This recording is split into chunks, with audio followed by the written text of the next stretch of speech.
We are back. We couldn't even answer because we need to mute ourselves a bit. Yeah, a bit at least, but yeah. So what was the question? Huh? There was no question. You said we couldn't even answer. Oh, like Lena said, goodbye. Saying goodbye? Ah, okay. Yeah, then we just couldn't do that. So it's like between the streams, it's always mute because someone can't not talk. Yes. At the moment. That's why we do it. Yeah. Okay.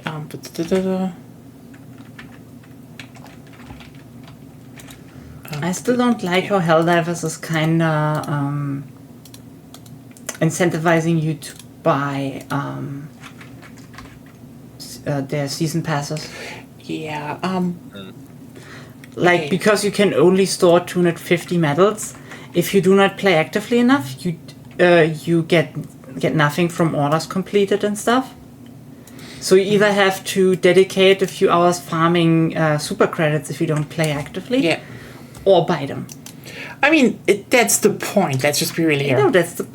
They're just the people defending that and not noticing how it tries to do stuff. Once they fix the whole like super credit thing, like being able to find them more reasonably. No, that wouldn't help.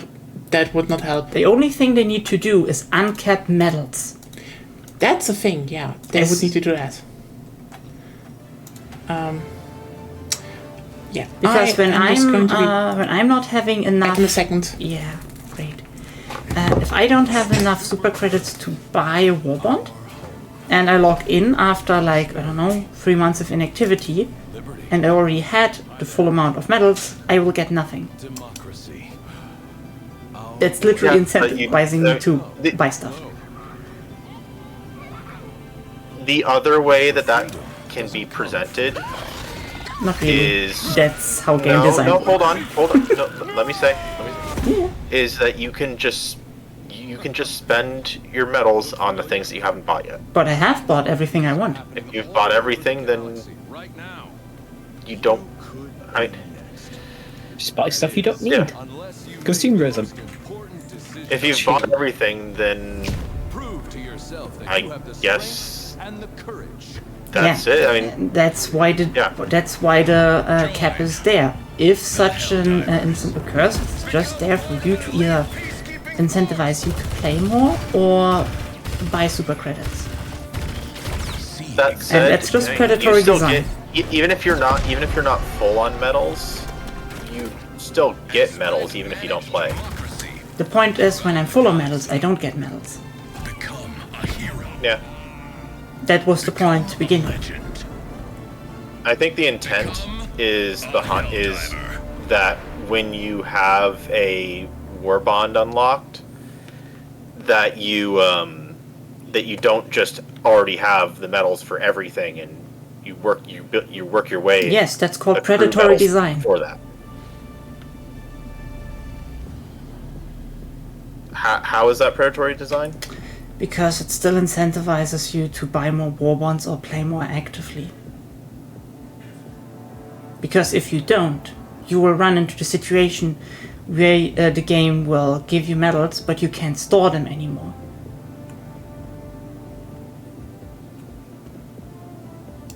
Then you just don't get medals if you don't play. If you don't play like actively. If you're not logged in for... if you don't play actively, you just... Yes. You still have to do missions in order to get medals. The point is not that you have to get... Sepp, are you really not understanding what is said here? The point is about super credits, not that you have to play to get medals. Because you still won't get medals anymore, because you're full on medals. No, you don't need to play to get medals. That's what I'm saying. Yes, but it actively feels obviously bad if you get like, oh, here are several major orders done. Everything gets 0. Even if I play now, I will get 0 medals. I mean, I guess I don't really care because I didn't do anything in those major orders. Same thing. It's not the point. No, I understand where you're coming from. I just respectfully disagree. Well, you can, but you would be objectively wrong. Because that's the intent behind the design, because that's how free-to-play games operate. That's how it comes from. Like, if you watch some... But it's not free-to-play Helldivers. So it's worse. Yeah. Because it has a free-to-play model in the game, it's just also pay-to-play.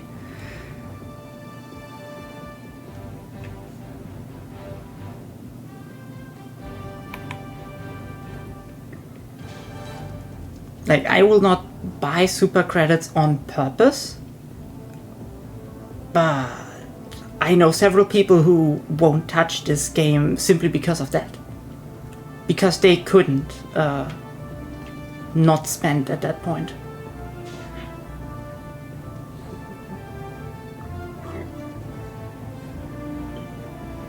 That's just a thing if you, for whatever reason, are more susceptible to impulse control. And that's what these game mechanics are designed around originally. Like, at best you can argue the designers were ignorant. At worst, they're actively malicious there.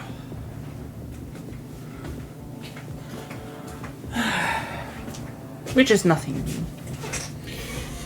Like, early 2000s game designer conferences talked about how those models work. It's not a secret. Are we talking... this course is going in circles again? No, I just talked about how the medal cap of 250 incentivizes players to play more or pay more. Yeah. That's just a built-in design. Like, they have some limit to be like, oh, hey, you need to keep playing and do something, or you're just wasting resources, and that waste is generating a sort of FOMO.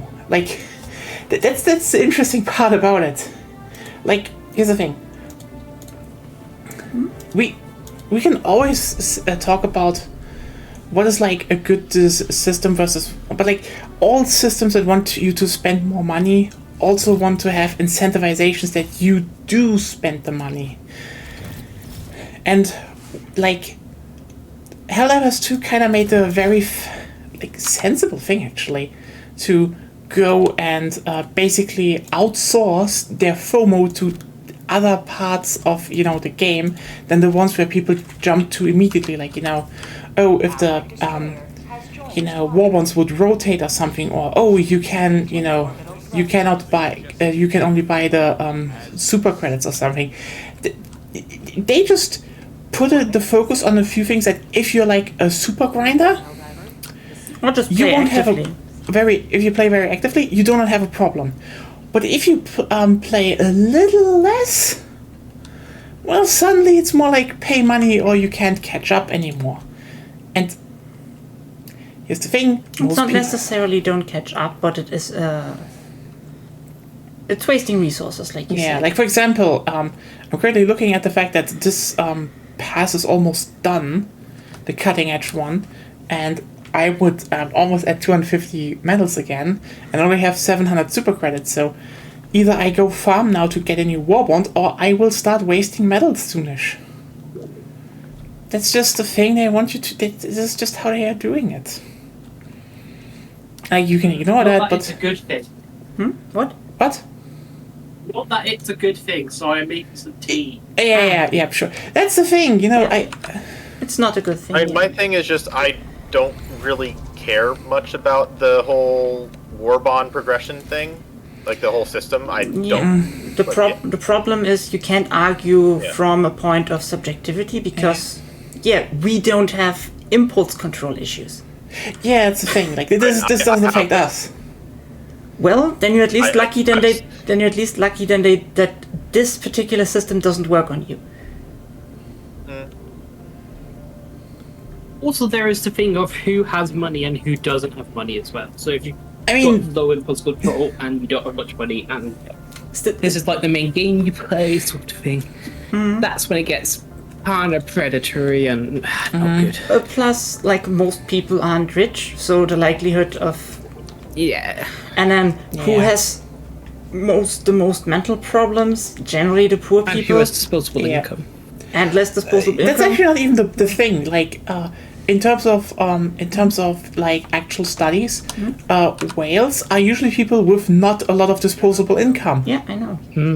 It's actually like there were publishers that actually gave back, like there was dev that actually gave back like their biggest spender all the money because they were like, you don't have money, why did you spend it on our game, what is wrong with you? But like that's the thing. I remember when you could change the color of your pet in Warframe for I think like 5 premium currency. Yeah. And some people spend several times a day this microtransaction to change the color of their pet. Yeah, and so that Warframe... Well, I can see that because it's basically, oh, you want to look at this color, and then you decide, oh, I don't really like this, and you get different. I forget what it's called. It's not FOMO. It's there's another thing. It's like greener grass. You get like a sense of regret for that color because you don't enjoy it as much as you thought you would, and you don't equate the value of spending that money and that currency on that color, and so you feel like, oh, I want to do something different, so you get yourself into a pit of, I regret spending this money, so therefore I'm going to spend more money. Yeah, that's why Warframe removed that option. Yeah, they just were like, nope, just remove it. Understandably, actually. Do we want to do 7 or 6? I'm fine with both. I think I'm fine with either. 7 is more. What are we doing? Bugs or bots or? That's okay. What do you want to do? Bugs, bots, or? Well, there's some bug stuff going on, so that might be interesting to do. I thought so. Like, you know, we could do bug stuff. So like 7, 6. Do you want to get back into everything? I will say, if we're doing a predator strain planet, there's a big jump in difference between 6 and 7, and 7 is more fun. Well, have y'all fought the predators? I don't think so. I don't think so.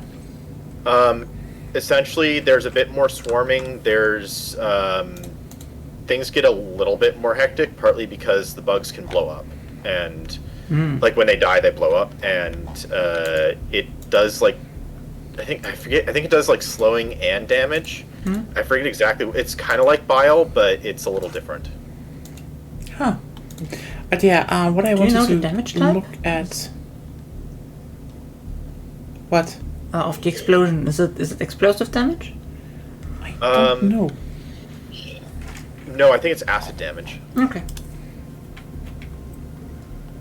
I could be wrong. It's been a while since I looked at the information. It's been at least a month since I've looked at the information.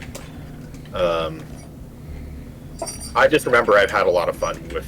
Like, the only time I had a bad time fighting the Predator strain was literally just because someone kept team killing. At which point, when they landed on me intentionally, I just, like, left the game and blocked them and stuff. But yeah, it's fun.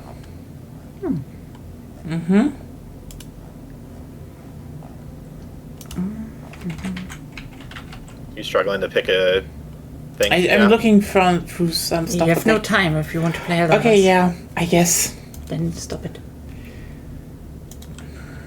Okay, I guess then we do Search and Destroy Blitz mission. The Boar Rock System.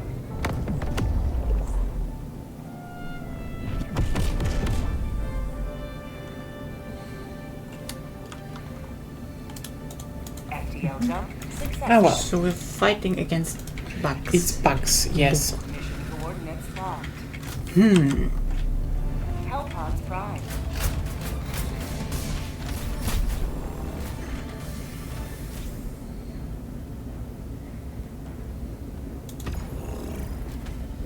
I like the city maps for bugs. It's fun. You know what? You're kind of unspecific when you're always saying it's fun. We know it's fun. I have fun. I like getting torn to shreds. It's fun. We're going against bugs, aren't we? Yeah. Yeah. Yes. Yeah. Okay.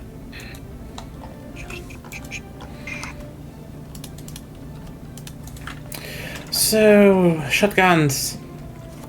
Let's see.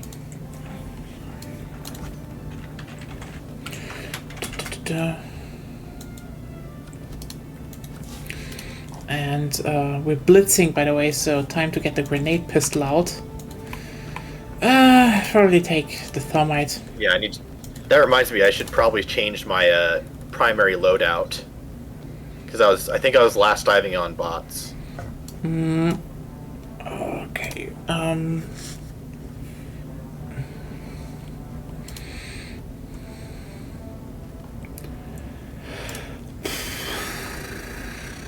Well, let's take the laser, I suppose.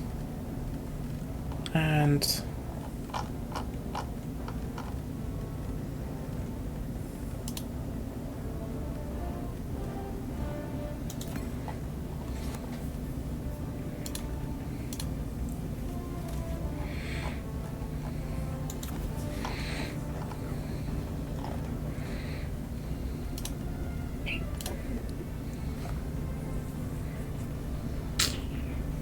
I guess I go with old stuff. nothing interesting in my load as well.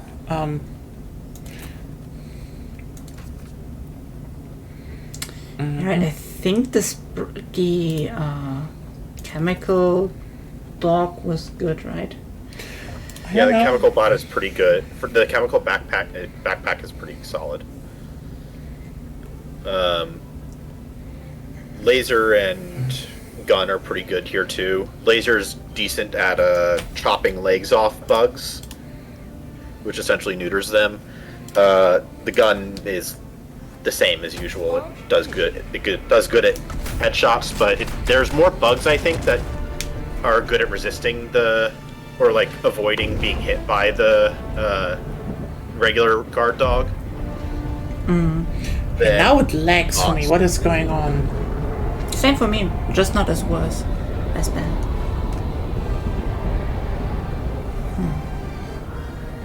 Yeah, let's see how those bugs are.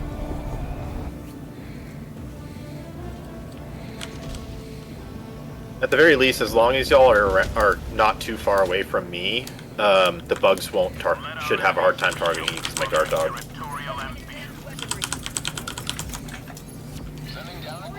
So I'll try and hang around, be support. So where are we going? I was thinking we probably go down here and then work our way around the map in a circle, like counterclockwise. Then into the city it is. We can take care of the place just south of the extraction when it's time for extraction. Yeah.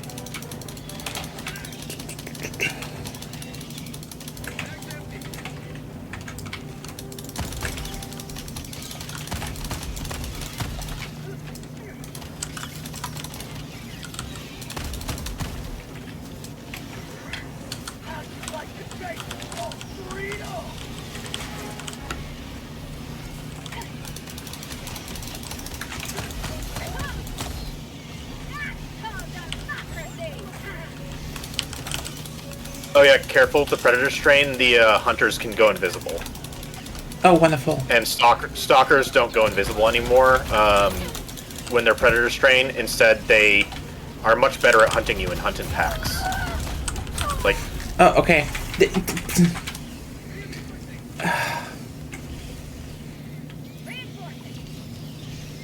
Request approved. Reinforcements on the way.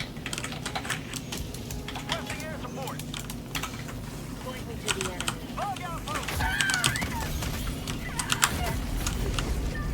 What the fuck? Terminate hive structure destroyed. Calling in reinforcements. Requesting orbital. Mission at 10 minutes remaining. Going on bonnet. I'm firebombing the thing. That's fair. Oh.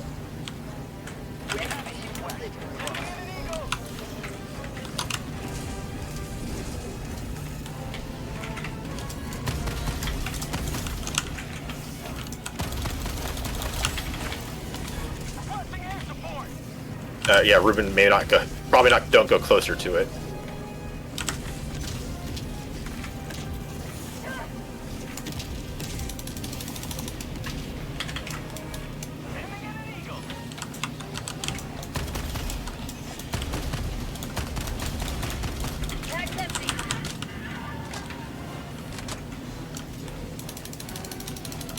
I want that jump pack so that I can burn Bile Titans in the face.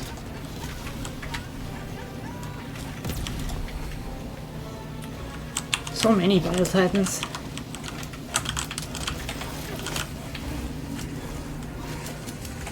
I think this is a Bile Titan spawner.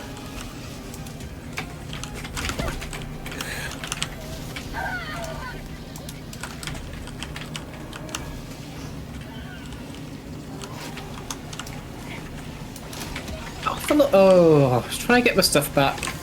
That didn't work out well. Was this level 7? Yeah. It is okay. It is a Bile Titan spawn, I guess. How do I kill that?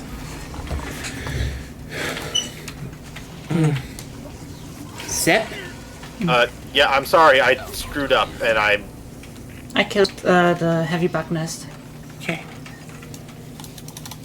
I was a bit off my game with the button pressing. That's not what I asked. I asked, What? how do you kill a Bile Titan spawner? Just normal way with bug holes. Okay, but because it didn't work. It worked. We Okay. killed all of them. Yeah. They don't spawn. I shot with the They're grenades. a bit more spread out. They're a bit more spread out with. No, that's not what I said. I said I shot a grenade into the hole and it ignored it. Then you didn't. Then you probably missed. Yeah. The hitbox is weird. Okay. Okay, I'm not getting my shit now. Nope. Request approved. Reinforcements have been launched.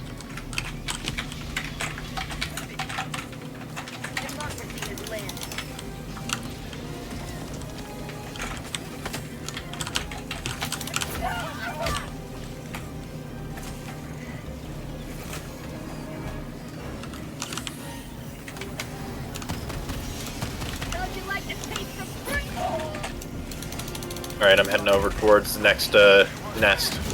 Mm-hmm.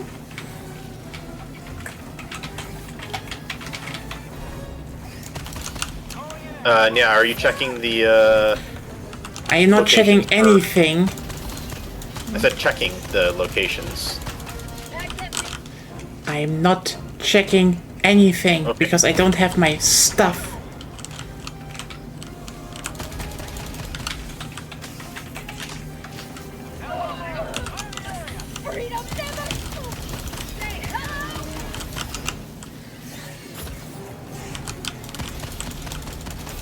It's a charger there.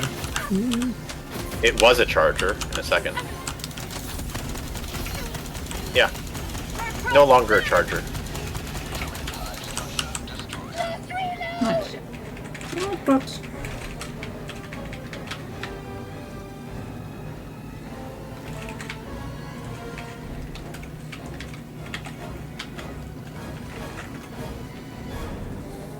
Oh, I just realized that we have the 380 because of the station. Yeah, by the way, do you... I'm just preemptively striking it. Let's get the stuff from behind us.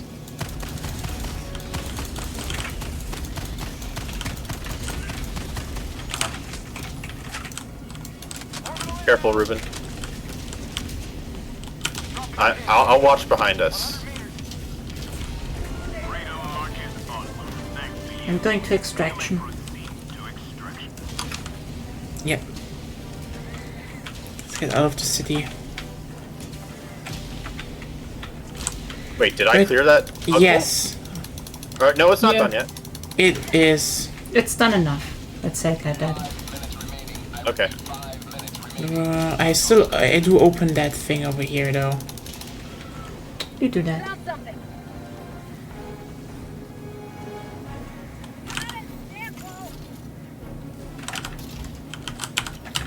Okay, now we need to leave the city. Can we go through here? No. Go there.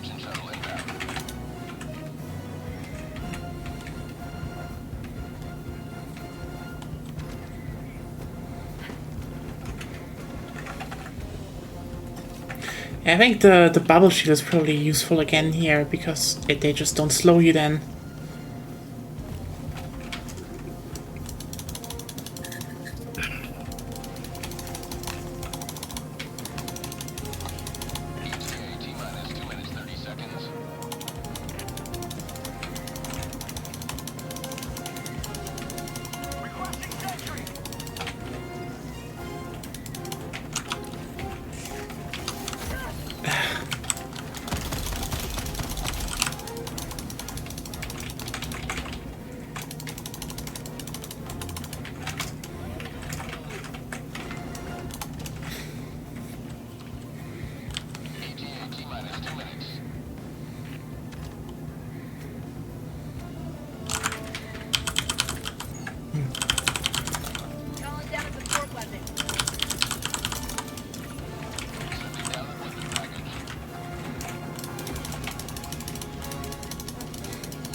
Who?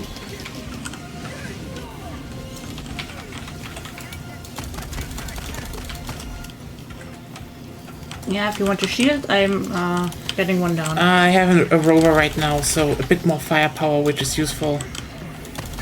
As long as we're defending.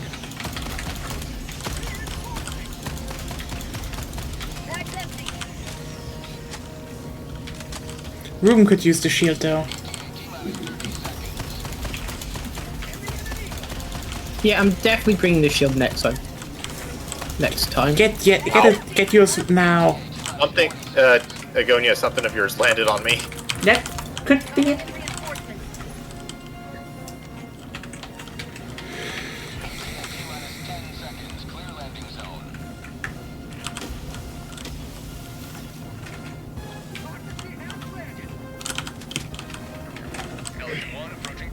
Pelican is landing.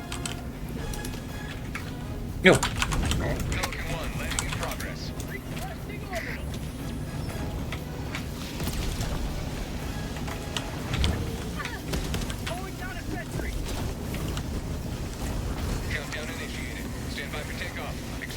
Zep.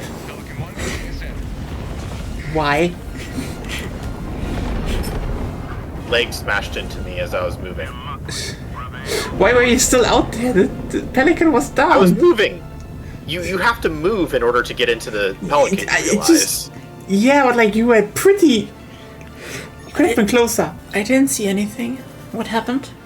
Basically, The Zep was Valentine just stepped on me when I was trying to get into the pelican. Ah. I was probably like a couple steps away. yeah, not a couple steps. You were quite off. Well, it could also be just lag. That you did see it differently than where he actually was.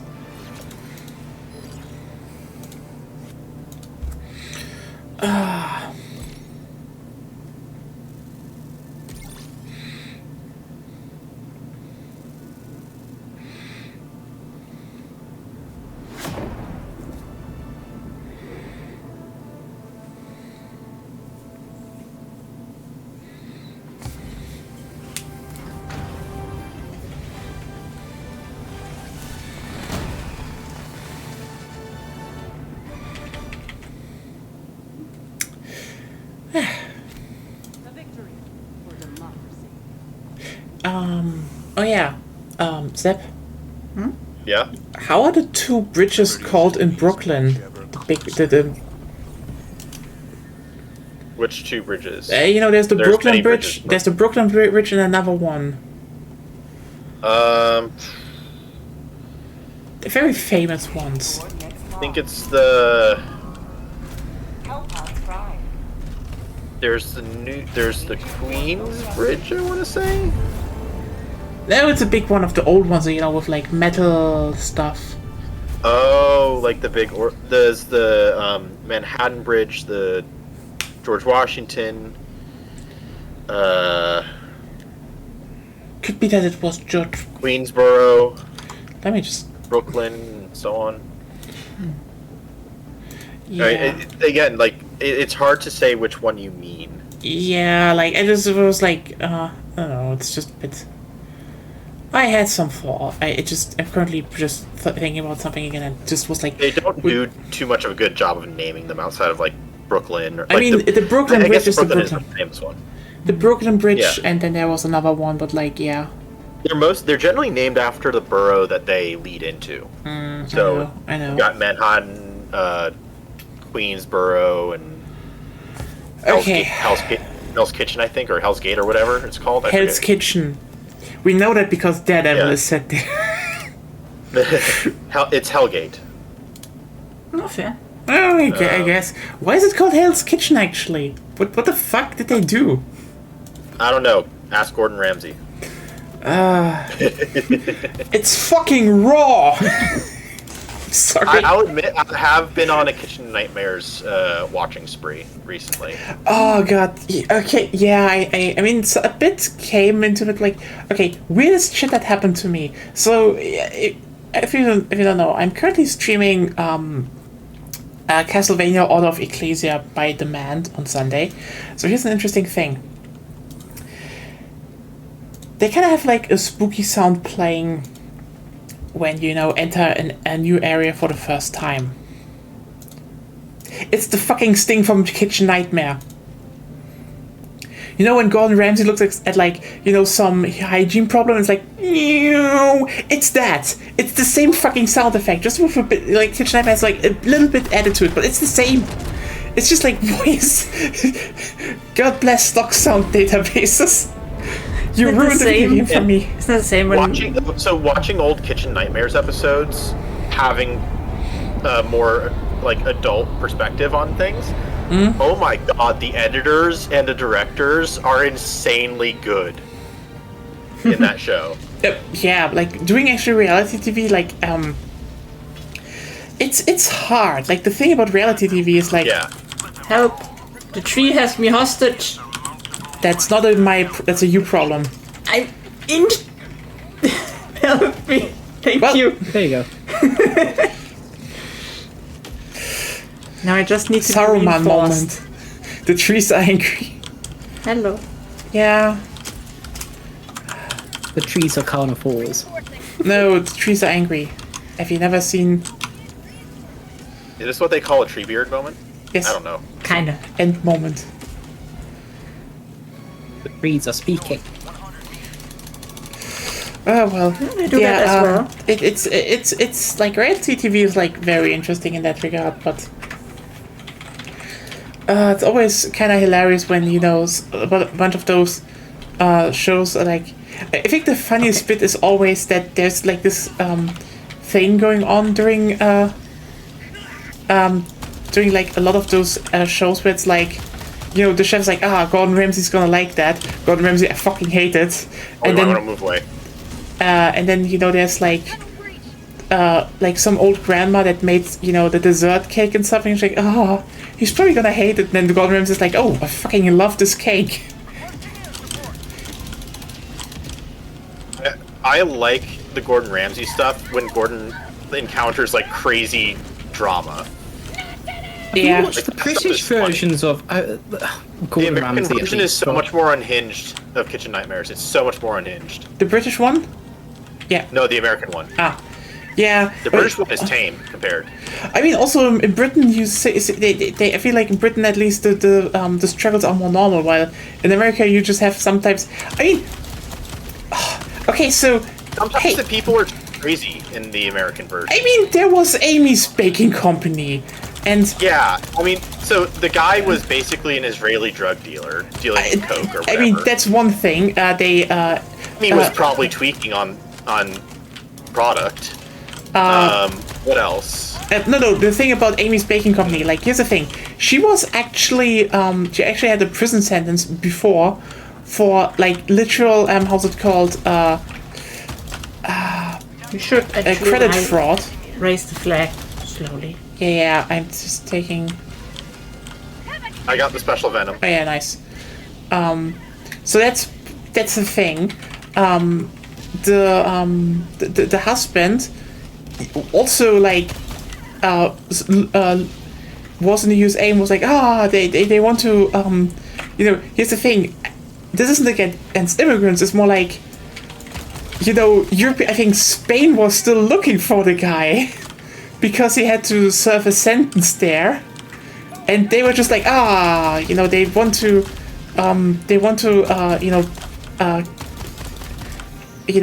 ship out like a hard-working immigrant, and it's like, no, your husband is a wanted criminal.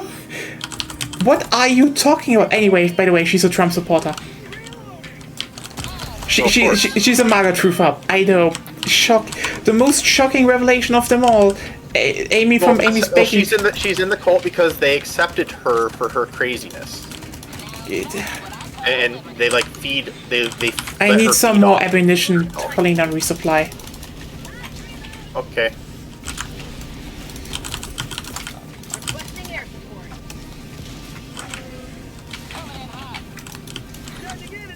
Yeah.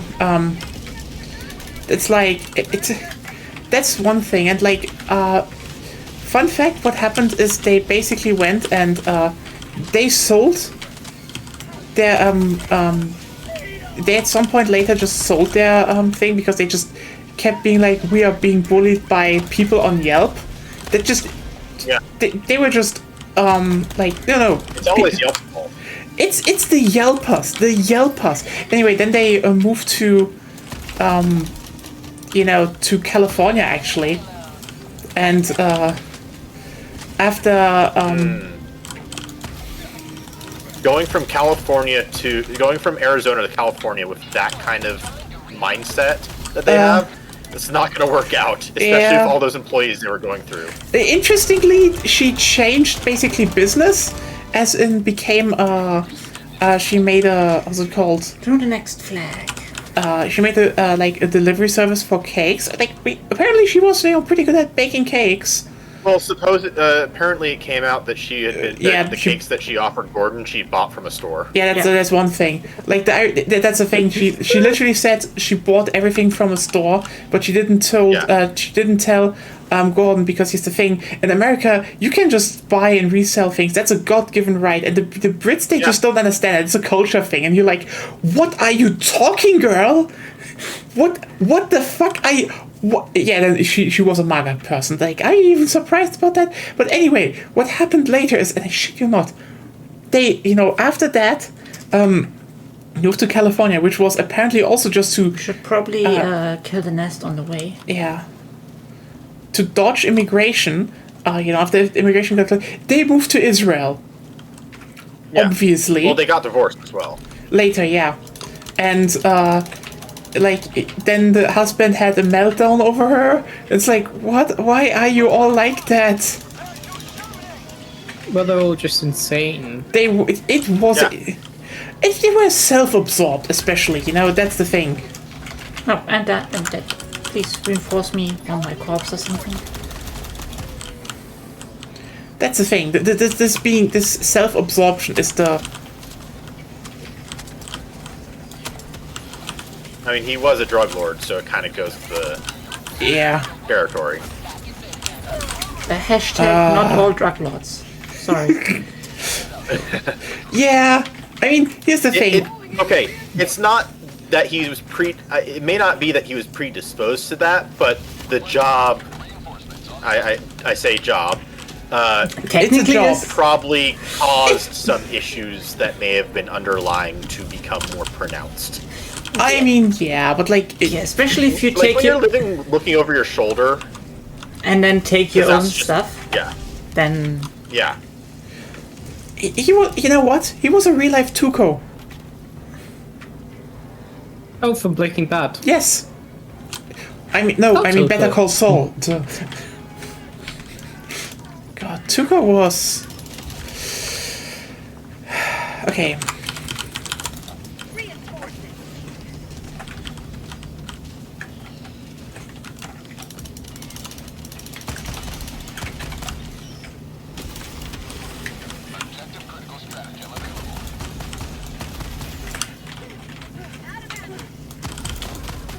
My shield saved me so many times now from one of you killing me. Oh. I was stuck inside rock, so.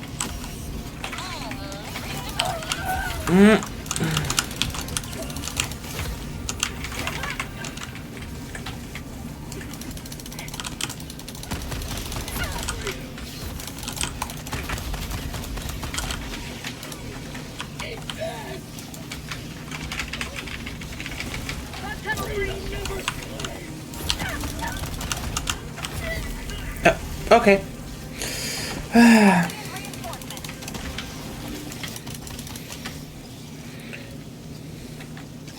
Request approved. Deploying reinforcements. Reporting to the front.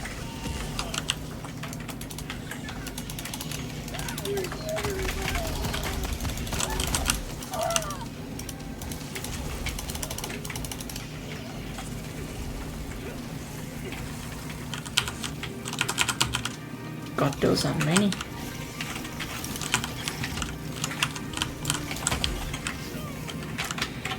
Oh yeah, I forgot another behavior of the. That is useful to know now. What? That you're only now telling us something important. I'm trying to remember these things. Okay, cut me some slack. The stalkers for the predator strain will, instead of like turning around and regrouping to attack you again, what they'll do is they'll stick around your gear.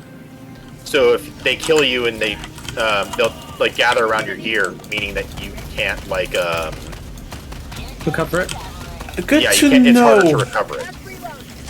And they'll also spot you, gather up together in a group, and then attack again if you've driven them off. So they will actively regroup in order to swarm you.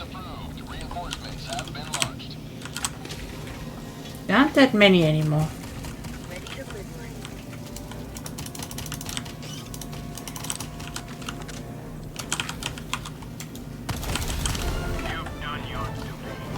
Yeah. Okay. You know what they should add though? What? Pheromone suppressors. AKA, you slam that down an area, bug call-ins don't work. That's maybe a bit too strong. But at least patrols should be like on a really long cooldown. That is. Maybe redirect patrols or something. That would be nice. I could see redirecting patrols working. Yeah. Helps if you want to play more stealthily. Otherwise, yeah, it's kind of hard to do bugs stealthily, partly because of just how their gameplay is designed. Yeah. Because the gameplay loops for each front is different. Which is why you have people who are like hardcore bug divers or bot divers. Yeah.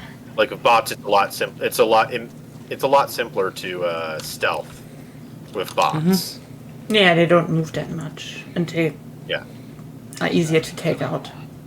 Like, in one strike. For bugs, you probably need a bigger coordinated team.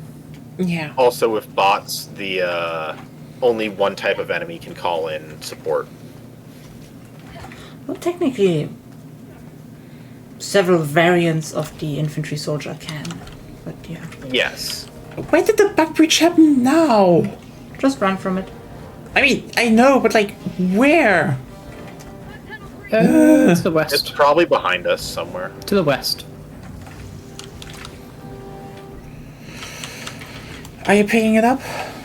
I want to rescue the lava. That's all. I'm coming then. I've got a larva on my back. No, you don't. Yes, I do. No, you don't. Yes, I do. Take a look at my back. Then what is it that we have here on the map? A second one. I don't know. Okay. Oh, so there's two larvas. Yeah, I tried to rescue that one, but for some... and they stayed around.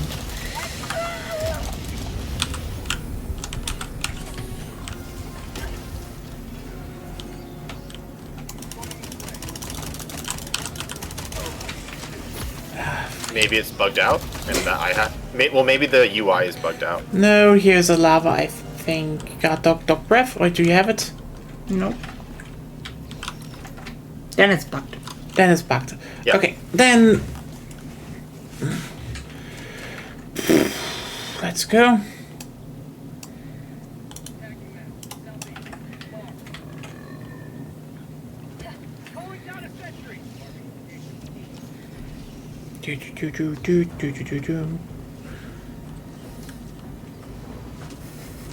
They really can't get rid of those UI bugs, right? They've been working on them a little bit, but it's not much progress. I mean, UI bugs can just be really problematic in general. They're not really that big of a problem. The bigger problem is when the mission bugs out. True, that's which worse. I have had happen a couple times. Yeah, Shriekers! Can we kill it fast? Lasers can kill it fast. Then let's drop a laser onto it. Or just Hellbomb. Yeah, but like I...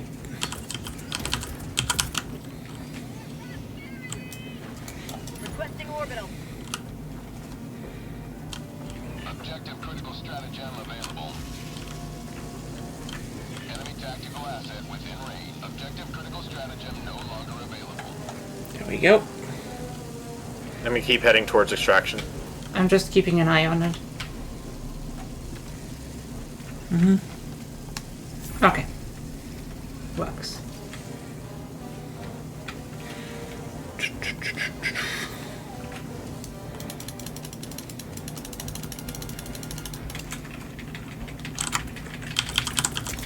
Calling down supplies. I'll call out supplies already. Extraction request confirmed. Shuttle inbound. Interesting that the invisibility of those strains is not good.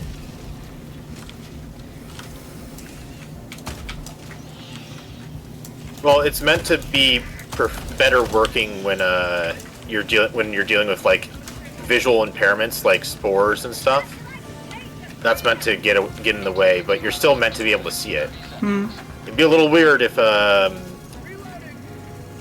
it was like full invisibility and like from a nature point of view. Would be fun though. Yeah, I won't disagree with that.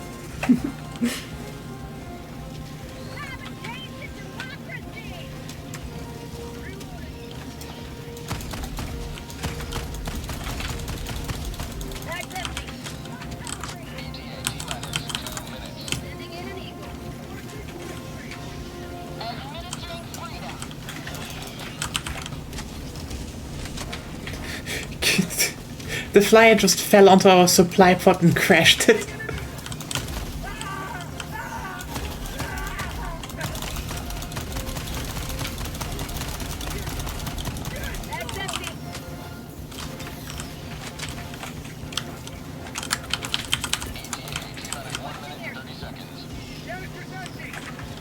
Well.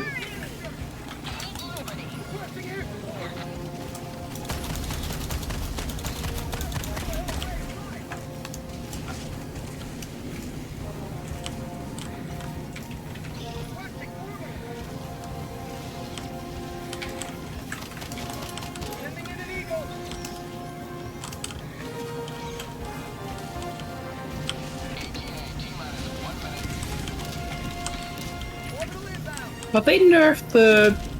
what's it? Lightning gun thing? No. You mean the... If you're Run. talking... No, they haven't. Run. It's still the same. What's different about it is that you're thinking is probably the... what's it called? The difference between it and the secondary weapon. The primary and the secondary weapon.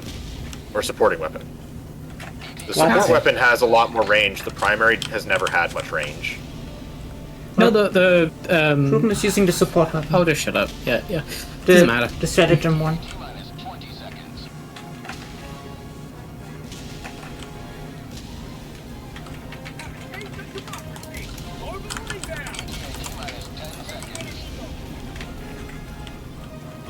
That's a little close. Oh, there's a nest over there. We just bombed the shit out of that forest. I do like a lot that you can basically level parts of the forest. Yeah, that's that's great. true. Levolution. God. Battlefield specialty. I mean, yes, but like, okay, let's Thanks, reinforce Ruben. Well, you ran into the. No, I got killed by Set. That's what the No. game tells you. Yes. Oh my God! Ruben! Oh! Wow, Ruben. Why did you aim for me? We do a little fun, little bit of trolling. It was an accident. Well, yeah, totally an accident. Ah. Oh, well, yeah. I mean, not that Levolution might actually be coming back in the next Battlefield. I mean, probably not called like that, but they should call it like that. Yeah. You know what? I would love if they went back to that, but they basically data mined a bunch of central map events that can trigger, from just bigger destruction to like just stuff like landslides and such. It's kind of neat. Or like I think apparently one central building on one of the New York maps can actually just collapse. So we'll see. If it's just one building that can collapse, then that's a gimmick. I know. Like, okay, here's the thing. They already showed like a lot of the destruction of the. They showed a bit of the destruction today, and the thing is, they actually enhanced it a lot more. Like, you will see some really dumb comparisons to like, look how much you could destroy back in the day, and like you can still do that. The only difference is now that now the physics of destruction is like you need more damage to destroy more. Yeah, but like I have done my personal order for 0 medals. Woo! Stuff like that. But they like showed, for example, how you can shoot like a rocket at the facade of a house, and it crumbles down to reveal the inside, but also it piles up and creates new cover, and you can actually walk over the rubble into it. That's supposedly dynamic. That's like one of the key features they have now. But like apparently they have at least there was at least some building at least in the code that it's more like, okay, it can actually fully collapse apparently, and it's a pretty big one. So yeah, why not? So yeah, that's there. They apparently have a bit more to that. Like there's like apparently landslides.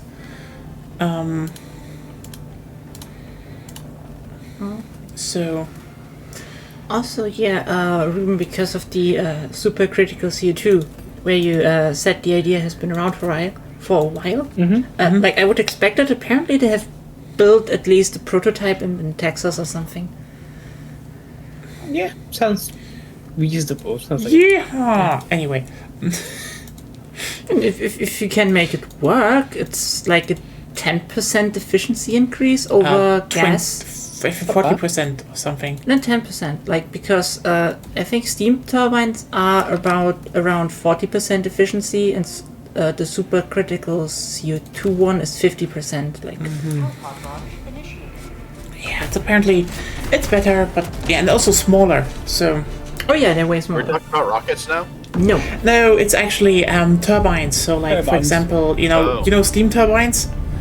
Yeah. Yeah, but basically, people working on the idea that because if you heat up CO2 under certain pressures, it becomes supercritical. So it's a gas, but it flows like a liquid. So, and you can actually make technically wrong, but that's the name. Yes, the basics. I know. That's for people who don't know much about it, Ruben. If you can explain it better, please. But it's basically there's no differentiation between a gas and a liquid when it's in a supercritical phase. Yeah. So rather than having like a discrete phases, it's just all one continuum. Yeah, and basically the thing is, if you get and it's relatively easy to attain, so like reach, and the key part about that is that you can actually make way smaller turbines compared to steam turbines with better efficiency.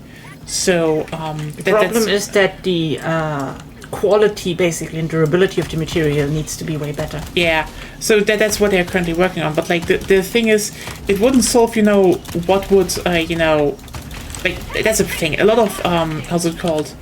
Energy production nowadays is just heating water and doing steam stuff, and like that wouldn't change for a lot of things, but it would at least make it more efficient, because you wouldn't need to do steam anymore. You would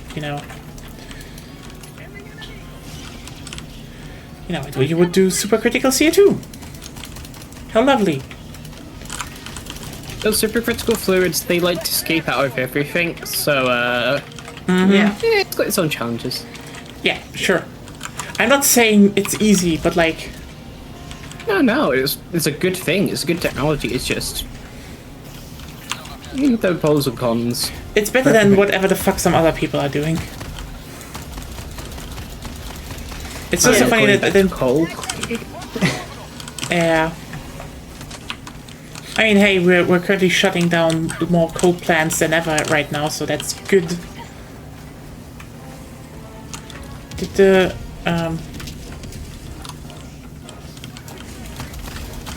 you have the hard drive? I have the hard drive, yes. Yes. But we still need to go into the electrical thingy. Yep, I'm working on that. Well, I can't get in there because your orbital bombarded. It's like... Yeah, to clear it. Zep. It would be way easier to just make a one-time big boom, then I could go in and out. Because now we're just burning.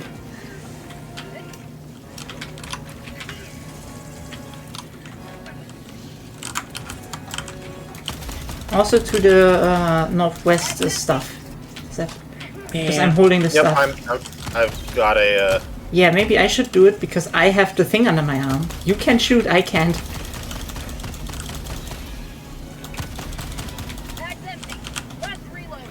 Yeah, I actually had to do that because that's what fixes the entrenchment tool bug.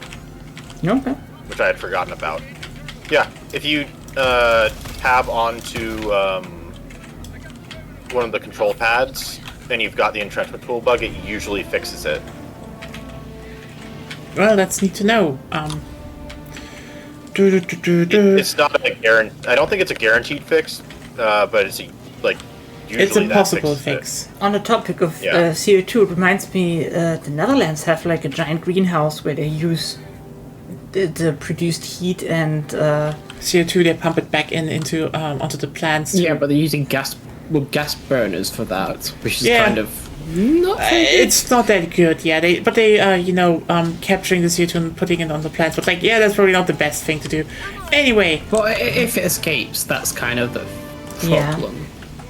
And it will leak out. The whole greenhouse thing is generally like double-edged. On the one hand, it's great because you have full control over it. On the other hand, it's bad because you will never have full control over it. Yeah, I mean, the thing is, we should probably need some greenhouses and stuff, but it's always so... what I really hate is the fact that there are so many companies now, we need to do stuff like vertical farming and such, They did. They mostly stopped with it. They're currently going bankrupt, thankfully, but I hate always we need to look how we can feed humans in the future. Here's the thing, in current prognosis, the human population will not rise anymore. No matter how much... It should peak out, basically. Yeah, it's already flattening out. No matter how much the conservative breeders want it, don't want that to happen, fuck them. Don't fuck them, actually. Don't let them reproduce. Just remove them from the gene pool, actually. Anyway, the thing is, I will keep reminding people, every time someone talks about, we need stuff like vertical farming or greenhouses or regain agricultural land from salt marshes and swampland, we are already producing 3 times than what the population of the planet can consume. It's not a farmland problem. Yeah. Yeah, what? I actually have a good reason for vertical farming. Stop. Okay. No, let me finish first. Because else we never go back to that. You are sidetracker supreme. Okay? So, the thing is, our problem, we could scale down our farming and still feed people. The problems are transportations, and the biggest, the biggest factor of farmland loss is suburbanization, especially in the USA. We need denser, more dense living quarters, not more suburbs, because the suburbs are destroying farmland. This is where they are built, not, Oh God, there we go. Oh, I'm stuck. Yeah, I got stuck in a rock. Nothing else. If you want to save farmland, stop the suburbs. Anyway. So, Zep had a good idea for farming, vertical farming. Good reason for vertical farming is to provide a source of food that is close to and inside urban areas.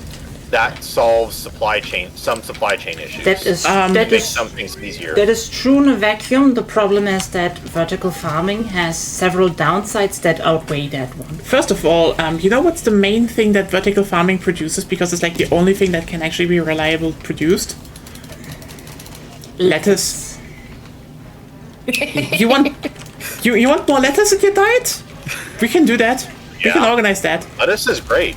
Oh yeah, but like you're talking to someone who eats lettuce raw. Oh, you know what? It would be really poor dog's lettuce. There's some satellite dish that needs to be turned. People. I will do it. Let me just do it quickly. Where is it, by the way? I don't know. That's why I'm asking. There's no satellite dish. It tells me you need to turn something. Tower's missing. It's right there. No. Yes, it is. Oh, there. Or blind. Maybe. Well, I'm at least colorblind. I have excuses. The next part is the property tax plus the actual worker tax, and the maintenance of the thing is extremely expensive. Yeah.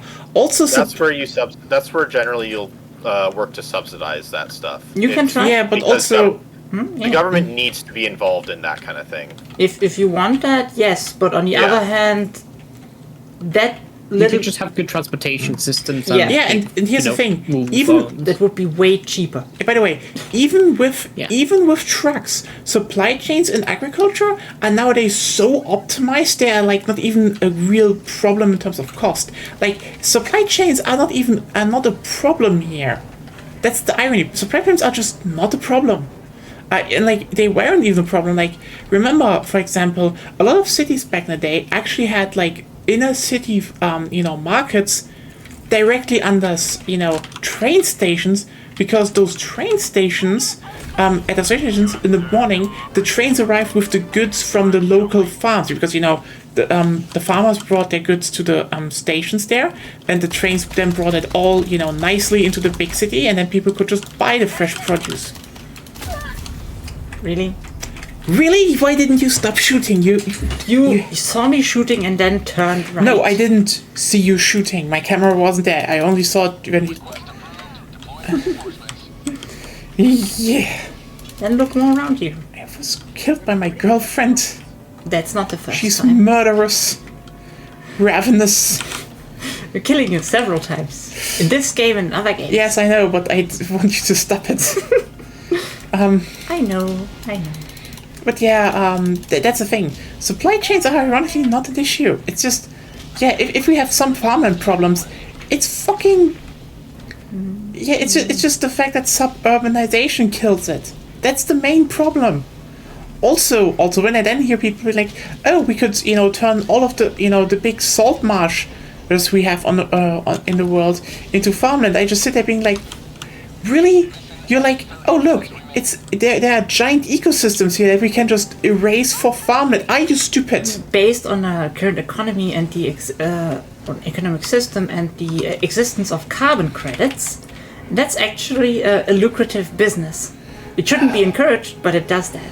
Yeah, I hate the fact that people, here's the thing. We have enough farmland already. And here's the thing. What people don't know is like 2/3 of farmland that we have, like categorized farmland, is not usable for typical agricultural stuff.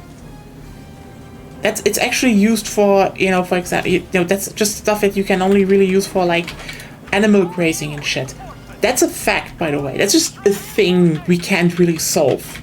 Technically, but not reasonably. Yeah, but that's also fine. The thing is just when I keep hearing people being like, "Oh, we need to spawn in the beacon, Ruben." What? Huh? What? Ruben spawned in the beacon. Oh. Why can't you? Did you? Wait, what? Sorry, I didn't. Also, I'm kind of stuck die. in the beacon as well. So yeah, kill me, please. Yeah, I was asking if we were stuck in the beacon several times. You didn't answer and then killed me. Why? I was looking at something else, not what was on the screen. Oh yeah, and that's a problem. Yeah, that is a problem. Shouldn't do that. You need a crappier PC when playing with us so that you can tab out and do other things. Or start Arma. I was looking at a webpage. I can't... Yeah, how to start Arma in the background. Ruben, are you starting Arma again? Fuck you. Next time I will actually just go to Arma instead. Sorry, Room, you just... that's just a thing now. You will have to live with that. At least for 1 or 2 more streams, you will get a rub. What? They come from the north. At least a few of them. Oh, I'm taking care of a sports viewer. No. Are you not doing things? I was looking at the map to look for bigger movements. Northwest comes a big group.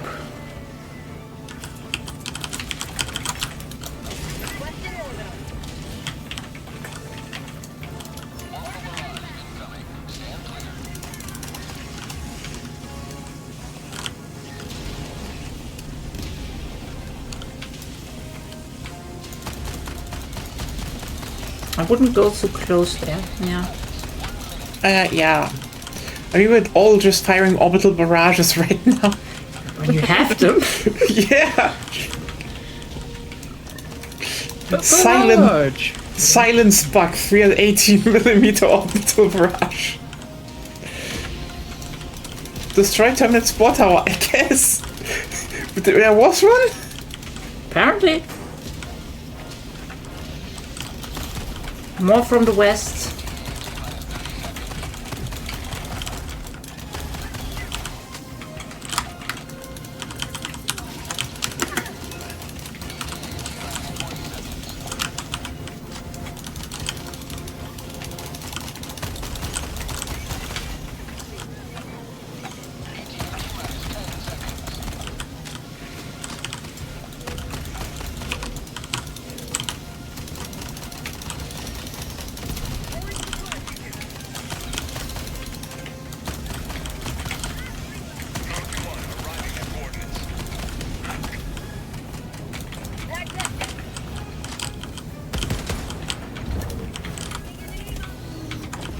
Don't die. Countdown initiated. Stand by for takeoff. Reinforcement budget depleted.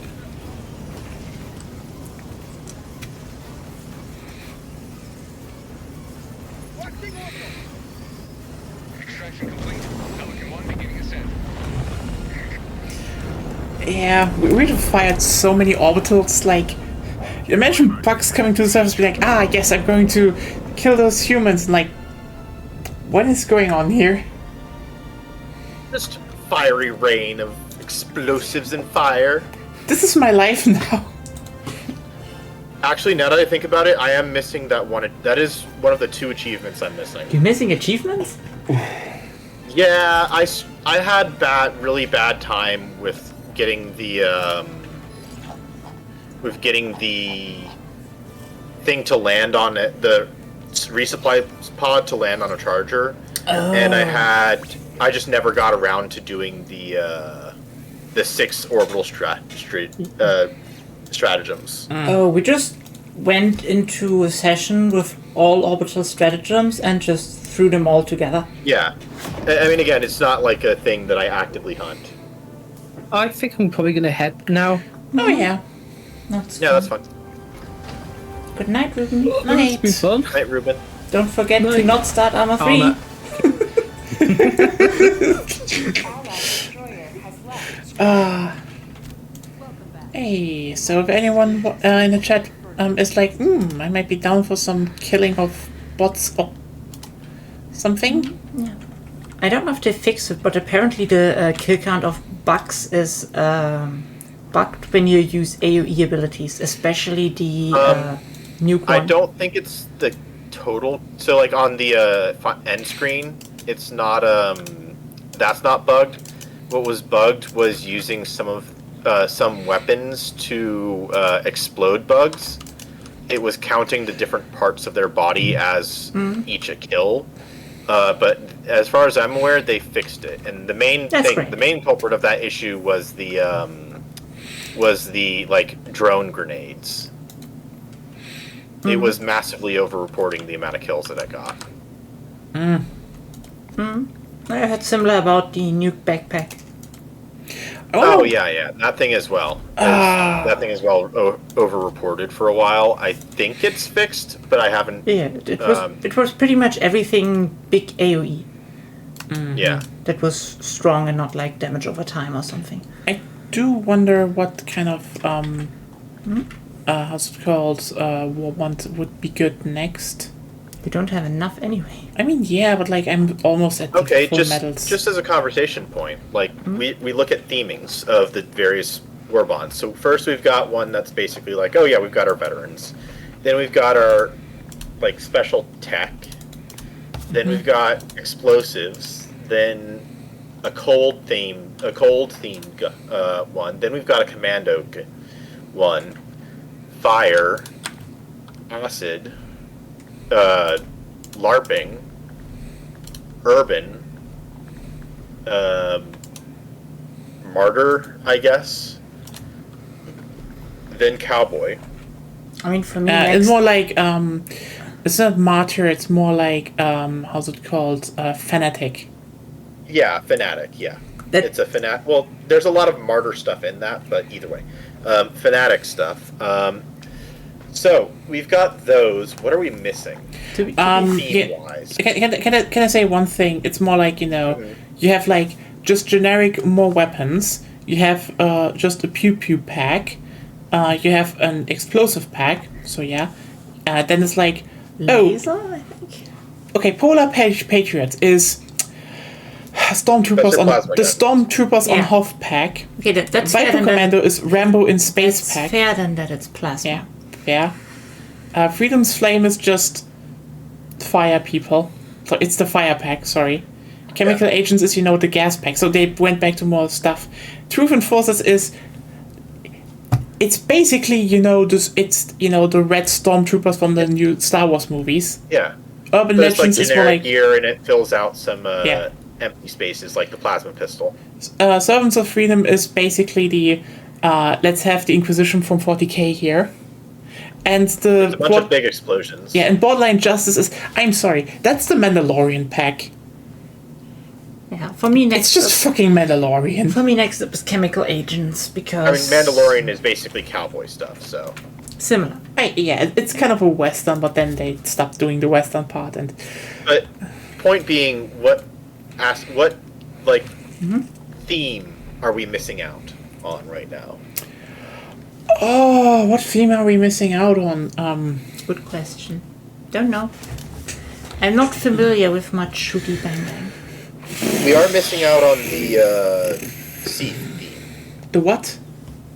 Steve. So the the artillery stuff, like the foot soldiers. Oh yeah, you mean the grunt aesthetic?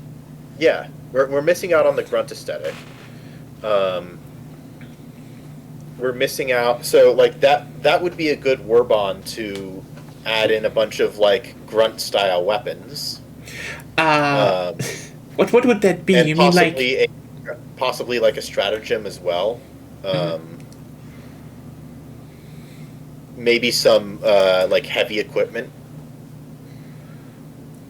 And I guess that would work for that would work for the heavy equipment warbond.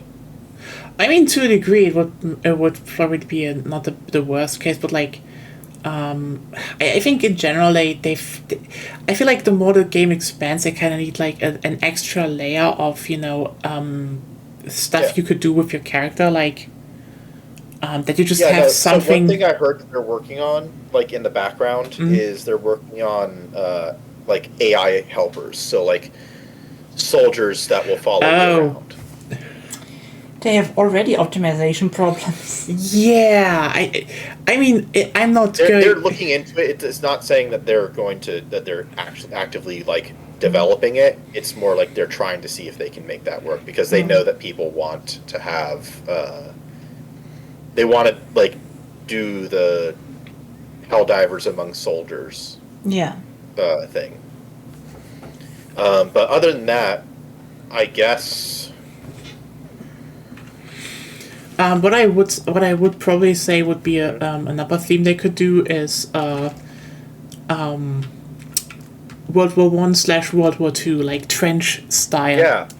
As in, you already have like a Springfield rifle. You could be like, oh hey, here's like basically space Tommy gun. Here's a space trench shotgun. Super Wellington. Actually, space trench shotgun would be what? Super Wellington.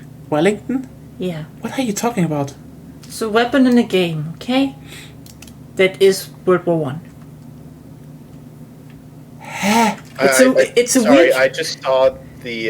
It's a weird pistol. I just pulled over to the super store. Wait a second. Super Wellington. Just Google Wellington, like the Wellington steak, I think. Let me just. Not this. Like it. You shouldn't put in. Wellington. The Vickers. Oh, the. No. No, that's a pistol. Are you ready, Helldivers? Let me just check. You mean that's a. I said it's a pistol. Why are you looking at stuff that's not a pistol? Okay, I have a feeling you're. Maybe it's a game name. That could be. That could be. How? Wait a second. How does it look? I remembered wrong. It's not a Wellington. It's a Wellrod. The Wellrod pistol. I know that one. It sucks. That's why I'm way more interested in stakes than weapons. Okay, honestly, the Wellrod pistol would probably be interesting if it was something weird, as in like. It should be a gun with infinite penetration, but not much damage. It's just more like either it should be a laser thing or No. What? No laser. It's World War One. That's why it's a super Wellington. It penetrates everything, but it doesn't do that much damage. You know what they should have though.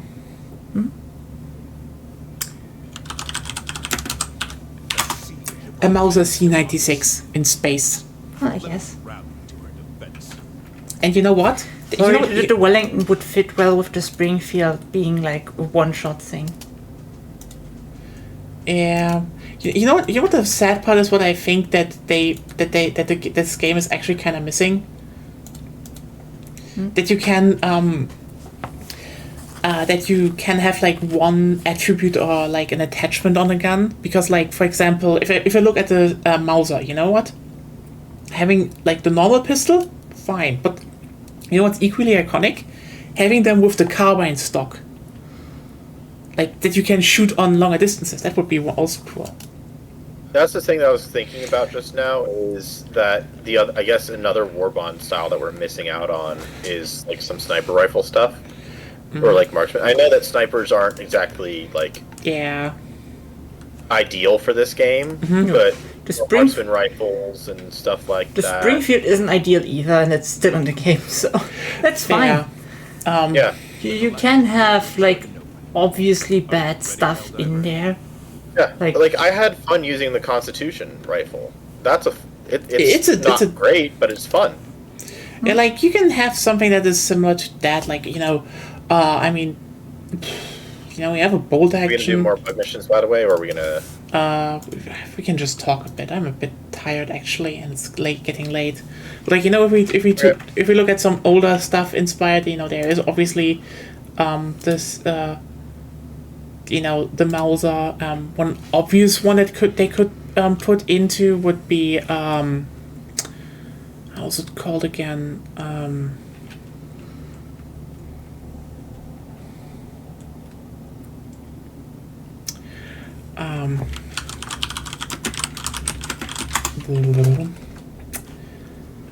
The Lewis gun, or Space Lewis gun, that would also be a thing. Like they could do some stuff with that. If we have Space Lewis, we should also get Space Clark. God. Again, I mean, there are some things I'd say you could do, like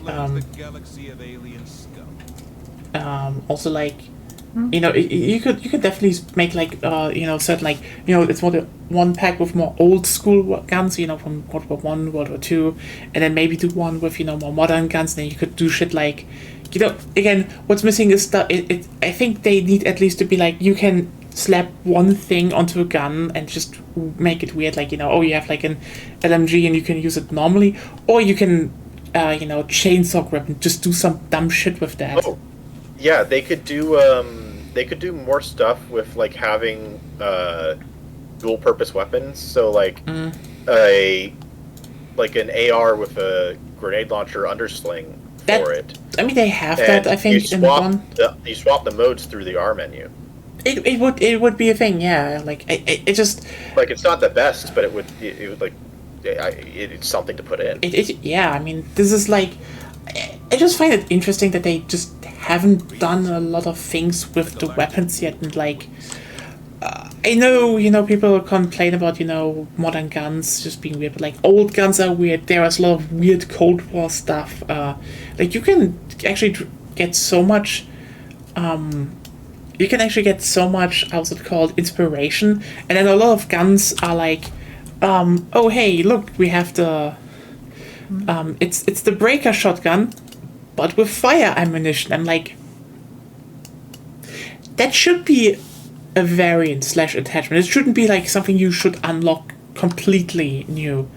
Like, that is one thing that's just... They need to fill their war bonds with something. Otherwise, they couldn't tell you to pay money for it. Okay, yes, but like, why do other games are able to do like a lot more, just more guns in general?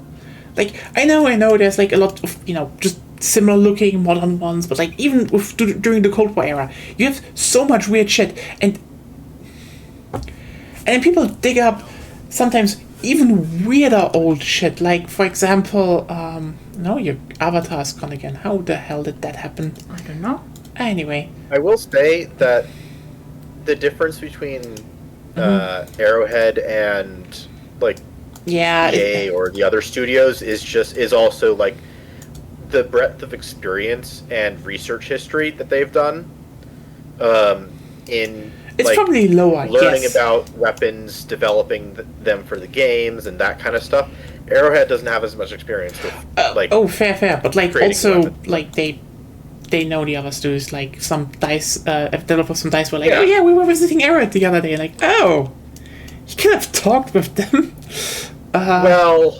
Yeah, I know. Well, there's legal issues with that kind of stuff. Yeah, I know. Because research costs a lot of money. I know. It's just. I mean, you can also just go into like the. So just someone go online and draft up a new idea of some dumb shit, or like it's so what also weird that we don't have them. Like I don't think this should be something where like, there's a thing. I do think they should rework if they want to add some more weapons. They should rework some of it into like its attachment stuff. Like for example, the incendiary breaker has like a fire tank on the side. Like have a slot on weapons to just be like this changes the weapon fundamentally somehow. You can still have the variants. Don't worry, but like I think it would actually make the game more interesting because you can have like more weapons, and you could do stuff like, hey, you have a pistol. But and the opposite of the pistol is, you have one hand free. You could also dual wield them. That would be interesting, because suddenly you have like if you would add something like that, it would the depth you could add to a game is like because for example, if you dual wield the revolver, you would suddenly have like a really good armor penetration gun, and you could just fire 2 rounds and just kill a lot of things fast. On the other hand, then you would maybe be more like, maybe I should take the single the one-handed SMG.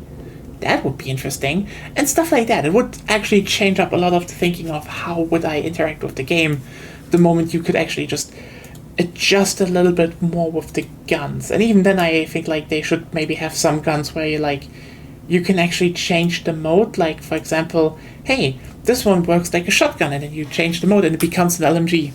If it's laser weapons, you can do that. Just steal from other games. I mean, it would actually be kind of interesting if you have some... though, I think a lot of the big draw for this game, or the design intent in this game, I think, or purpose in this game, I don't know how to explain it really, but define it. But the important part, I think, also is more so than the guns, the stratagems. That's fair, but like I think that's the focal point of what makes this game different from a lot of others. True. Problem is, you're still mostly using your guns. Well, there's the linking with the secondary weapons and the backpacks as well. Yeah. That kind of. But you kill mostly stuff with your gun in any more interactive capacity. Let's say.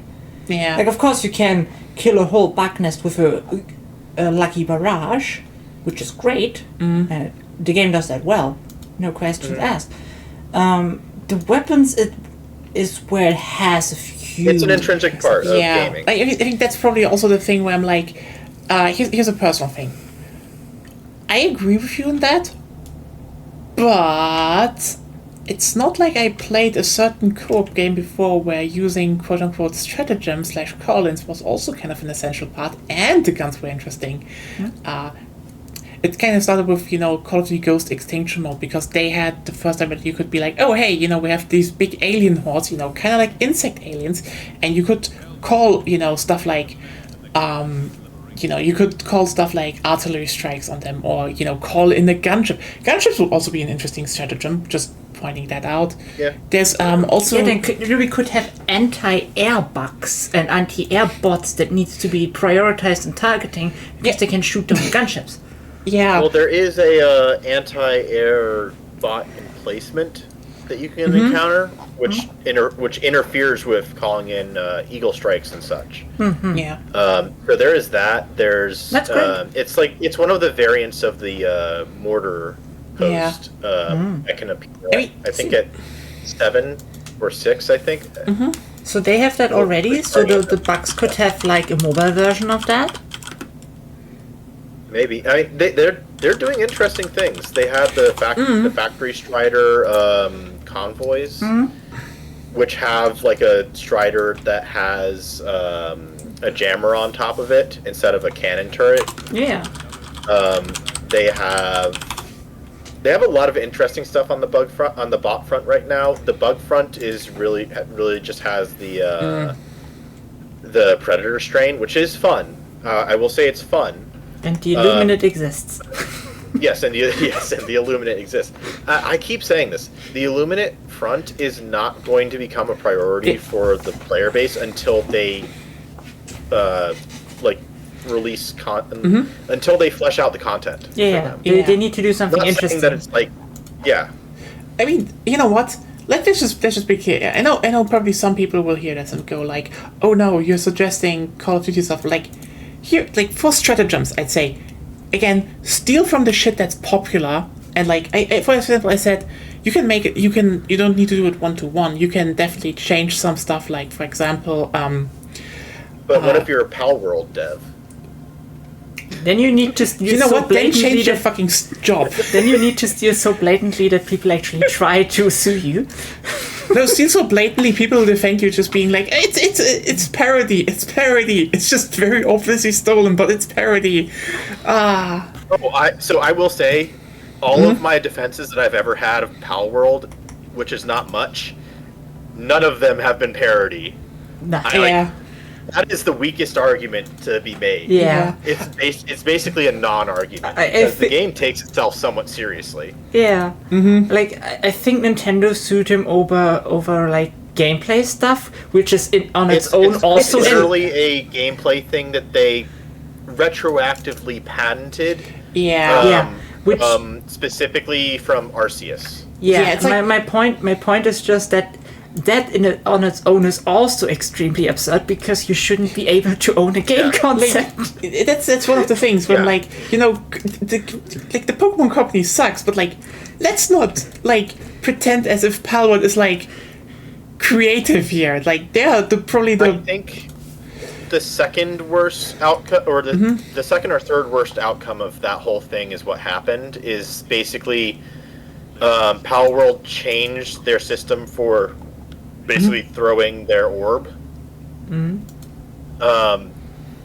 So they're not like, so that Nintendo no longer has their case, is what I understood happened.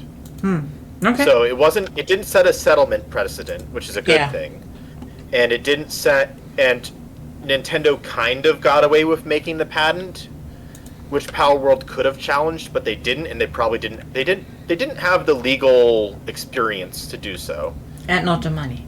And not. They kind of may have had the money, but it would have run them into the ground financially. Yeah, especially not against Nintendo after the Switch. Yeah. Like. Yes. So essentially, the most, I guess, realistic result is what happened is that in some ways nothing happened. So essentially, but technically, Nintendo got the patent they should have never got. Yeah. Yes.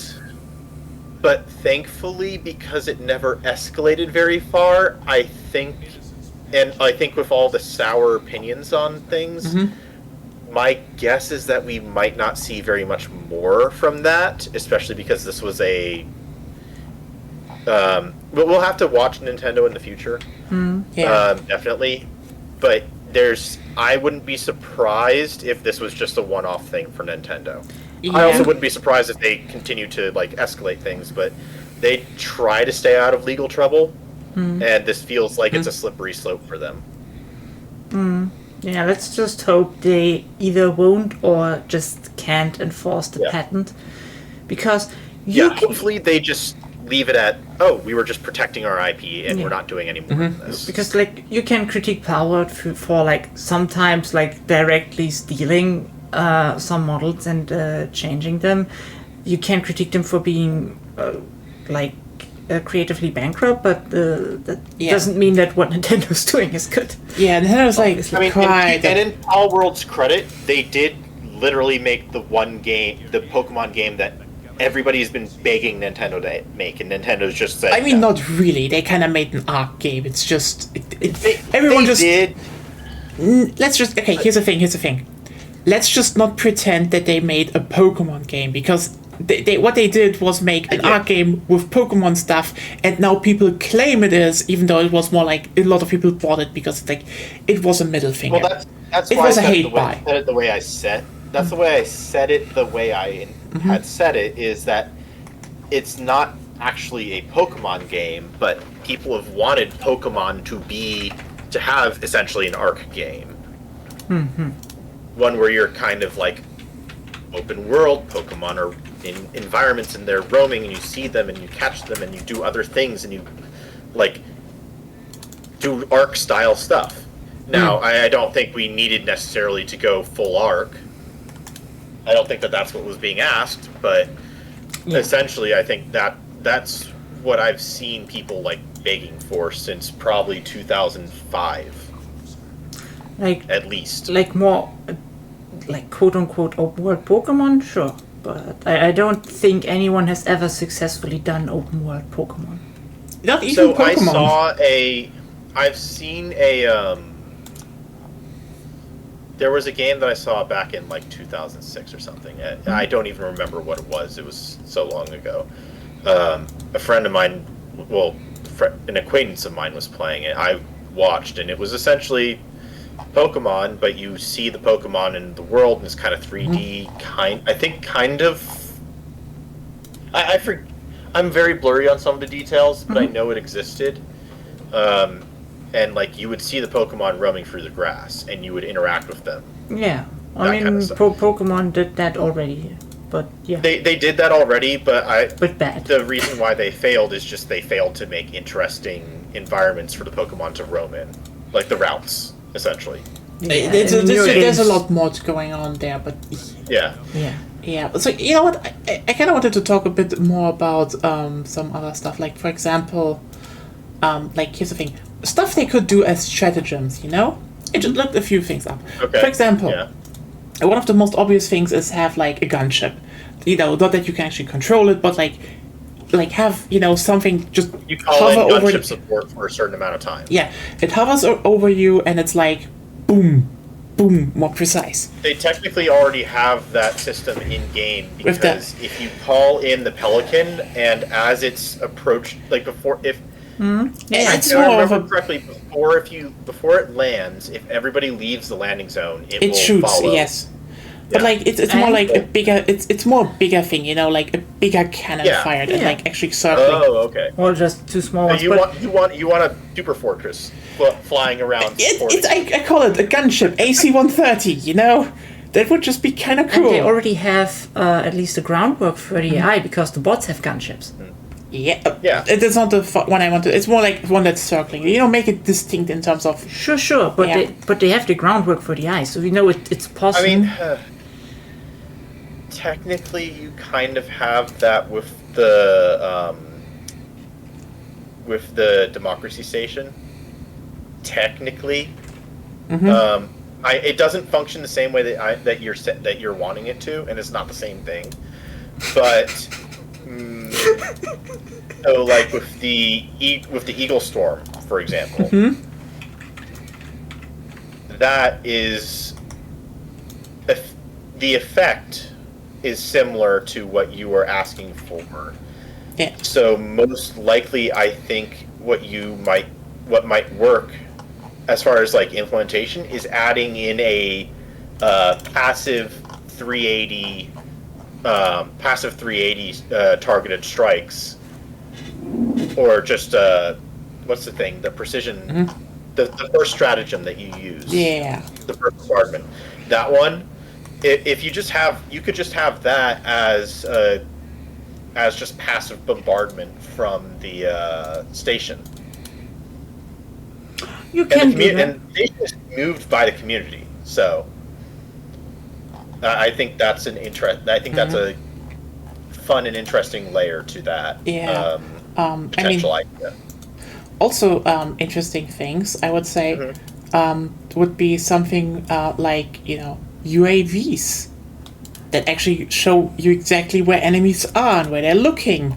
Would also be interesting. Interesting thing so basically a bigger radar range. Basically, also an interesting thing I saw that probably would, is where we would be a bit more, depending on who you fight, but that's actually fine. It would be something called the Night Owl, which was basically a drone you put up, and it's a support one. As in, it has a bit of a radar around you, so you see where enemies are. Useful, more clear. But it actually spots and disables enemy equipment. So, like, for example, if you're fighting bots, that would be really useful if something just disables mines, for example. Oh, yeah, that would actually be really good. It doesn't have, there would also be one thing that I've seen a lot of people ask for is the mortar from the first game. And by the way, it also destroys grenades, so it would be really good. It's basically... So it's not like an automated mortar state. It's not the automated mortar turrets. I'm talking about the stratagem that places a manned mortar turret, essentially. Yeah, basically a manual one, basically. Manual one, but this one is more. Yeah, seems both are things they could implement. That's one thing. The Night Owl you could do as a backpack or something. Yeah, that's what I wanted to say. Like it would be basically a small trophy system backpack thing. So pretty useful. Like especially against bots and stuff. Like especially against Illumid. Like they throw a grenade. Boop. It's like it would be strong, but it's also you give up the backpack slot. So I don't even need to go over the drones that attack for you. But fun fact. Strike teams. That's just a thing that is in Call of Duty since it's just AI soldiers that come down and fight for you. They're working on that. They're working on that. That's the thing that I mentioned. Here's a thing I would probably would rather want them to do, and that which will probably be more interesting is stuff like let's just put it up on the screen maybe. Browser time. They made the strike team as like a backpack thing. Where essentially you wear the backpack, and you have maybe 4 human soldiers that are supporting you, and they spawn in on cooldown timers as they die. Something like that. You could also have a stratagem which calls in 10, but on a long cooldown. By the way, this is what I mean. They have that in some various either tracked or walker thing, but we have the flying drones, but imagine one with just a higher caliber gun that is slower but follows you around. It's a walking drone. It's a bit more susceptible to actually being destroyed, but just packs way more firepower. You can also have like this with a smaller radius as a portable shield.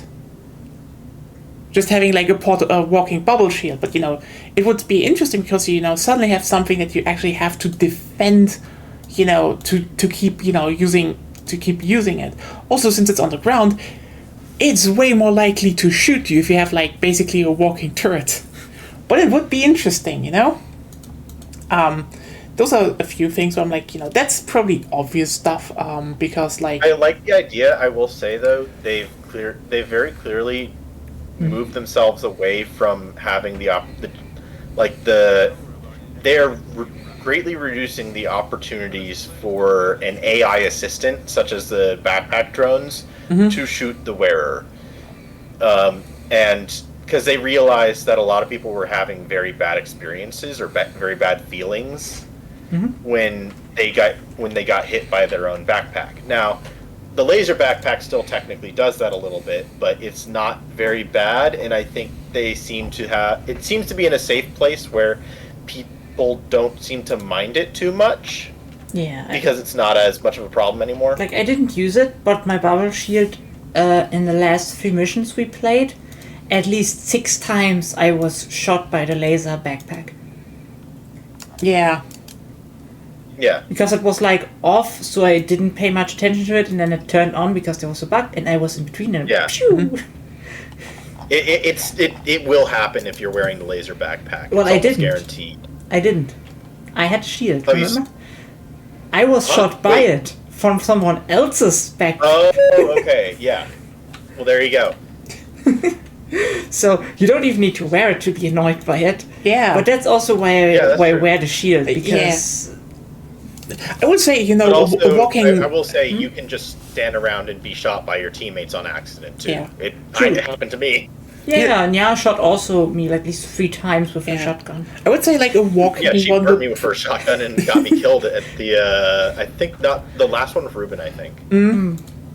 I just say, a walking one with a bit more like a dun dun dun firing.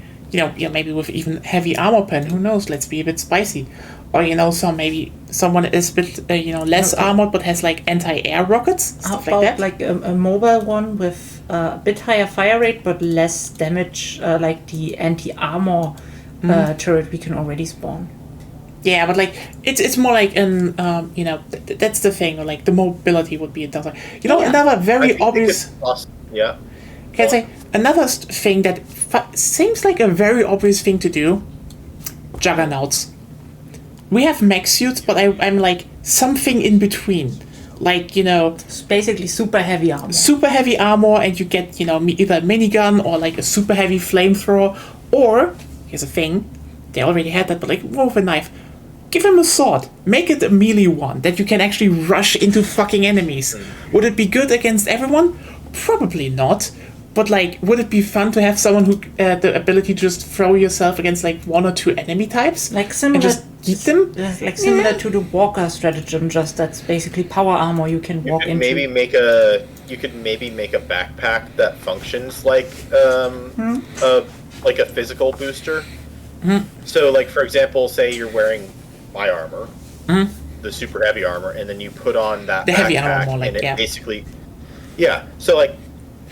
So you're wearing the heavy armor. You put on that backpack, and all of a sudden, it makes you It faster adds, and gives you a bit of a. you know what it would be? An exoskeleton. Basically, armored exoskeletons. I would go with that. That sounds cool. Wait a second. And like, you can easily do several variants, as we said. Gatling gun, flamethrower. yeah, it's like. Well, at that point, you don't even need to have like the variants. You could just have like the exoskeleton, 1 or 2 exoskeletons that Fair do point. different like boosts, and then you use the secondary weapons as your thing. fair. So, for example, like the exoskeleton could also one of them could be in addition to the boot. So like this exoskeletons would give you just a flat out boost to your physical movement ability, but they could have variants that say are like. One is the Juggernaut. one that's intended for a melee build, and then one that, say, basically means you have absolutely zero recoil on the heaviest recoil weapon, like the machine gun. By the way, this is one thing. It's like, this one is actually just an armored exoskeleton, because as you can see, it's just more like you go in from the back and it just shields you. But also, what you could add to that is more like, suddenly you could actually, like, you could definitely do something, for example, one like that makes you faster, one that allows you to, single-hand wield a minigun. Mm-hmm. So suddenly you would have, like, a minigun, but you can still, do the mission objective with the SSD. Yeah. Oh yeah, that would be nice. That would generally be very interesting. Like, I think maybe the way that they would do that is they would have a backpack that... So one thing that people have been asking for is a backpack that allows them to hold on to a secondary weapon. Mm-hmm. So, like, for example, if you spawn in with the backpack and your main secondary weapon, and then you find another secondary weapon you'd like to use during that, you basically mount that secondary weapon on your backpack. So, in that instance, the data card would take that spot on the backpack instead of your additional secondary weapon, and that way you could use your two-handed weapons. Yeah. It would kind of be like a objective/support backpack for the individual. I think that would be fun. It wouldn't be like OP or anything, but it would be useful to have one of them on the squad. Right. Yeah. It's like this is what I say. It's like sometimes you just need to look at I know people always go reflexively. Oh no, Call of Duty, don't add that to the game. Like. It's always important to look at what do games do, how can you adapt that, and how would it benefit the game. And like, for example, something like an extra mech suit / Juggernaut upgrade, that would be one hell of an interesting thing, especially if it was, either like, oh hey, you increase your strength with armor, or you increase your speed with armor. That would be actually very interesting, because now you like... I like the different... I like that adding like a lot of these things can... And even like within the game as it is, there's different like play styles for not for the individual but for the squad. For example, like our squad's play style is essentially attack. We need to attack more, and that works. It's great. But there's also so one of the random squads that I played with a while back had this one guy in it who was insanely good at support. And it basically elevated all of us to the point where we were handling a level 10 mission with zero issues. No one died because this guy was so on point with the support, with rearming us, healing us with the stim pistol, and he also had the stim booster thing, from the Viper Commandos, which I do want to get. I want to get that Warbond and then like try and see if I can replicate that playstyle, because I just think it would be interesting. And that said, that playstyle is kind of contingent on the squad sticking in a general location, general area of each other. Yeah. Which I can hang around with the squad. I can keep up with the squad. It's just a matter of if we all stick together or not. That's not a complaint, by the way. It's I like what we do. It's a requirement for that to work. It's a requirement for that to work, because when you do that, you're essentially reducing the offensive effectiveness of one player in order to boost it for the other three. Yeah. Yeah, or at least the staying power. Yes. Yeah, it's like that's like there's a few things where I'm like, you have interesting things that you could do with that, like for example, as I said, for example, I definitely think the Juggernaut thing, as you mentioned, is a good. Yeah, because it could provide a lot of opportunities. Also, remember how I had this the one thing. How I said the Night Owl stuff, that would be such a good synergy. Like, one person is like, no, I'm not upgrading, but you have like basically an APS system around you, but then you're like, okay, I stick to the person that has heavy armor in front of me, and goes in and like, oh, the bots are throwing grenades, or the Illuminati are throwing grenades. Whoops, I deny that, and they just go boom, boom, boom. That's the thing. There was one thing I remember that the devs said that they were looking into in response to community feedback. Mounting mounting the armors. So, like, for example, having a mech that would basically function as a mobile platform for the Helldivers. Oh, so... oh, I know where they have that one from. Okay, remember how I told you how just recently a few devs from DICE visited them? Mounting on tanks is a feature in the next Battlefield game. You can actually just heat yourself on tanks in the back. Don't they have that in the recent one? I mean, it's probably not the same as whatever they're working on, but because I think it's technically a enter the vehicle, but you're sitting on the top and the back. I specifically remember playing Battlefield and like doing that and seeing that with vehicles. No, there's just one vehicle. No, there's just one vehicle where you can actually, and like in the recent one where you actually stick out in the back, because like it's supposed to be more of a aggressive attack vehicle, like an IFV, a wheeled IFV. Yeah. By the way, it's an IFV that you can sit on the back of and just hop off whenever. So like, by the way, I generally think they should maybe add an IFV, like Oh yeah, it's like a small tank. There was a back in the early days, there were videos and reports of literally an APC that had shown up a couple times alongside the when the recon vehicle was being tested. Like some of the devs spawned into rounds with one of those vehicles, and so they have something. They haven't released it yet, but they have it, and maybe they will release it at some point. Probably when they when they find a good spot for like heavy equipment and heavy like a good spot for rideable armor vehicles and stuff, like durability wise, because if you're going to be surrounded by you don't want to call in your mech and then all of a sudden it just gets exploded because it took too much damage too quickly or something like that. I mean, I'd say they should have actually like two types of them, considering like I'm generally saying have tanks, but like we're talking space. They won't deploy like MBTs. Like the MBTs are heavy as shit, Yeah. Like it's not that easy. But it's also not in the theming of what we're doing. We're essentially guerrilla fighters. Fighting behind the front lines. I mean, to a degree, yeah, but like, here's the thing.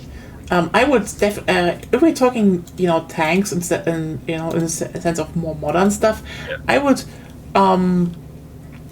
definitely suggest two types. One of them is wait a second.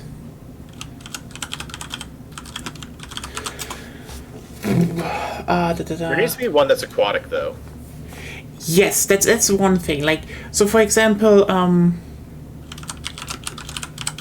like if I just look at, for example, what is it based on? By the way, just look at it, because you said you played the recent Battlefield, for example. I think the interesting part there is that they have like one that is it's a wheeled one, 4 wheels, and it has like a small armament of more like just miniguns, or people like actually look out of the back, which is like that's I think you should have something like one that is aquatic. Yes, that you can actually those are the weird ones in general. Which one is it based on actually? Let me just check really quickly. I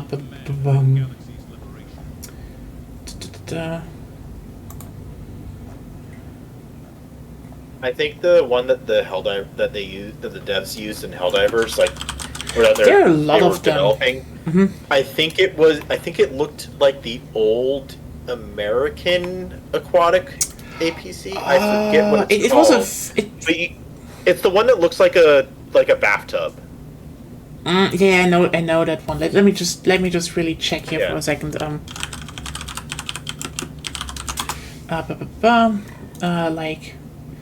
It's a 3-wheel one. Like, it's not even looking. It's yeah, I know what they did there, but like, it's too wide. Let's just be real here. I kind of hate it because it's just wide and bulky, but like. Those are actually, they're a lot slimmer if we're honest, which would actually make it better for wherever they're driving.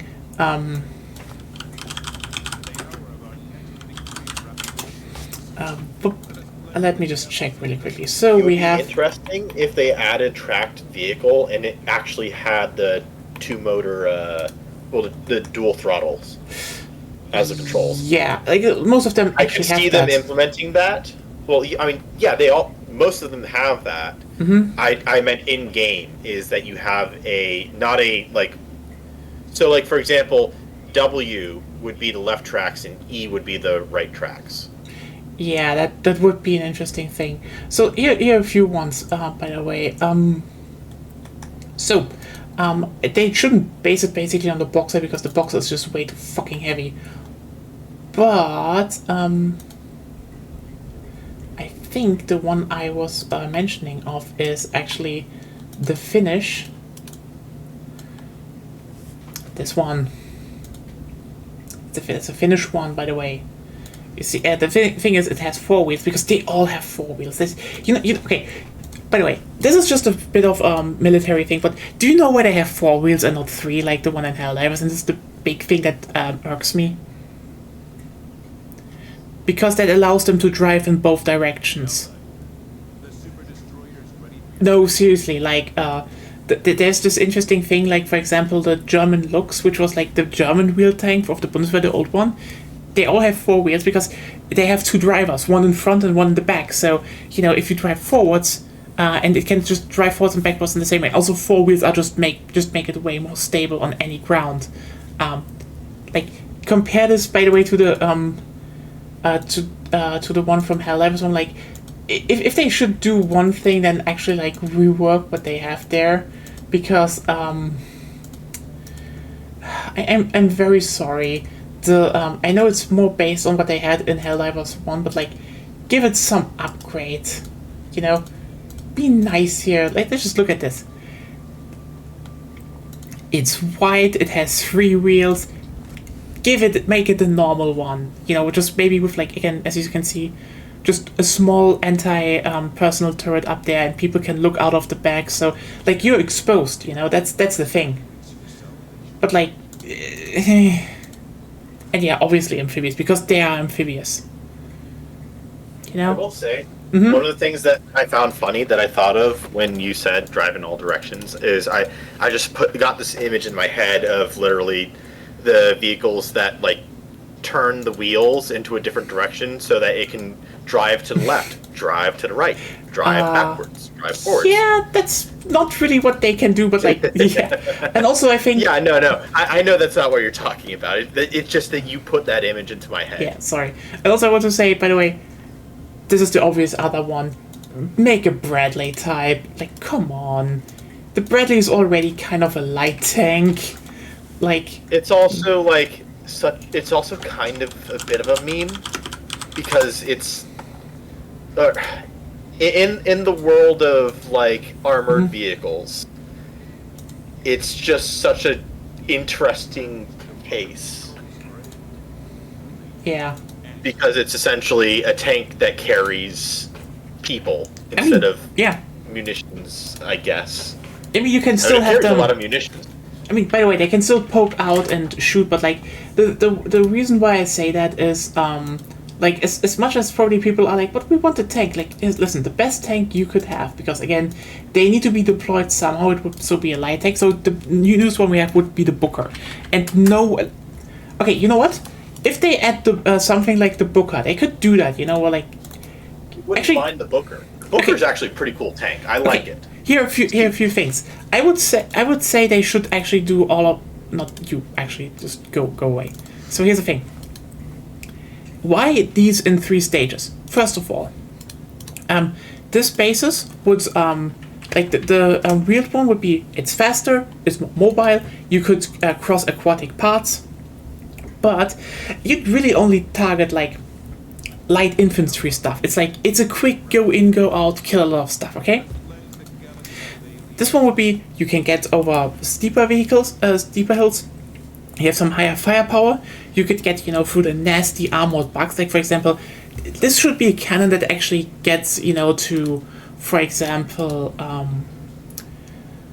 this would be a cannon that should get at, how's it called, chargers, for example. Like, get a bit into those armor. If you add something like the Booker, you know what that shit would be? That should be the Bunker Buster. That should be a thing where you go and, you can roll up to, like, stuff like, the gunship manufacturers or something, and you can just shoot them down. Or, the factory striders. You could take them down with a few hits. Basically, what you just need to do is you give it some. I forget what the stat's called, but there's a hidden stat that is basically destructibility, and you could make it so that. I mean, I don't know if they could code-wise, but they could theoretically make it so that the vehicle, as it shoots the structures, it builds up value. You could do that, yeah. For destruction, and after some shots, it takes down the building or structure. Yeah. It's like it's just one thing where, like, that would be a thing to do. It gives you a good alternative to like having to always go and call into Hellbomb. And so if you're like. If you are doing that, like, it gives you an option. It is an option, yes. But also, here's also a thing I would say that you should have maybe as an option then for that you maybe can only do with, like, I don't know how you should do it, but like you should have major resupply stations, as in they drop down and then if you have vehicles or something, or bigger stratagems maybe, that then maybe there's like a drone coming out of it and they fly to your tank and resupply it with ammunition and stuff. People have suggested a heavy resupply stratagem for mechs already. Yeah, you know what? Basically you do that. You know what I realized for that? What you should do, and it's actually it's just okay. Here's the thing. Heavy resupply stratagem should be available on all the maps, like a normal resupply one. But you make only at certain locations that you have to clear. Yeah. Or there's like one safe and the other ones you have to clear. That would make it so much more interesting, because it would be like, hey, do we do this sub-objective here so we can go back with our tank all the time and resupply them? That would be neat. You could also make it so that the so for example, let's say you're on a jungle map, you have to call in the 380 to level the parts of the forest, and that dynamically creates a zone at which a heavy resupply area can be placed. That would be one thing. Yeah. The heavy resupply probably would not be like a stratagem that you can, like, it's a stratagem that's always available, but it isn't valid in certain. It's only valid in certain areas that are like void of structures. And probably it would be one thing, but I could also see it as more of an, you drop it down like a base, and then you could actually get resupplies from that point delivered to you. I mean, we have drones. Just make it like it's drone, but it takes time, and depending on where you are, they could be actually shot down. So like, oh wow, suddenly you have this whole thing of, hey, heavy armor would really do you really well, but you actually have to keep up the supply lines. So this would also make it so that you don't need to call in the mechs all the time, but it would be more like, hey, let's get this mech repaired maybe or something. That would be neat. I mean, it would be fascinating. I don't know how fun it would be, but it would be a fascinating gameplay loop to have it so that, say, for example, you do drop a base, essentially what is a base, in like, say, the center of a map, and then you're able to resupply. So, like, you leave one or two people behind at the base to guard it, and then you have the rest of the group go out and do objectives. But you do also still send challenges towards the base, so that the whoever sitting behind isn't like bored doing babysitter duty, which is not a fun gameplay loop on its own. Yeah, how the patrols right now work? They would be sent to the players anyway. So yes, so the patrols would kind of work with that. Maybe make a modifier if they're close to the base that those are bigger or something. Yeah, so like if they're close to the base, then you could treat the base the same way that that you treat the objectives. Yeah. Because when you're on an objective, when players are on an objective, it increases the value of the patrols that spawn heading towards it, and so you treat it like that, and maybe with things like what they did with the Predator strains, the patrols will see the base, pause for a moment, and collect and like, I guess, call in support, not like a bot drop or something like that, but they would attack any nearby enemies will collect on them, and then they'll push, kind of like a wave attack. But also, like, this would, something like that would also make it so, like, if you have, like, heavily forested areas, or like not open planets. Like on open planets, drive tank have bases, have supply lines, because the drones can just fly very straightforward. Yeah. Good. On heavier forested ones, it would go back to, hey, let's just jump into the urban stuff, jump into the heavy armor and do the infantry stuff ourselves, because the drones just don't work that well, and the tanks don't have that much maneuverability. Wow, we already have something. That would be one thing. I think a final thing I would just suggest, by the way, because, like, you like mines, don't you? I have a preference to them. Okay, so let me introduce you to the IMS. That's it's an interesting thing. So basically, the thing is, it's called Intelligent Munitions System. The idea was more or less that you place it down and you have like 4 charges, and the thing actually detects what it has to use. It's basically mostly cluster munitions, but it's more like something comes close, one thing shoots up, explodes, and just does a lot of does a lot of cluster around it. Here's the thing. This thing knows how high it should shoot.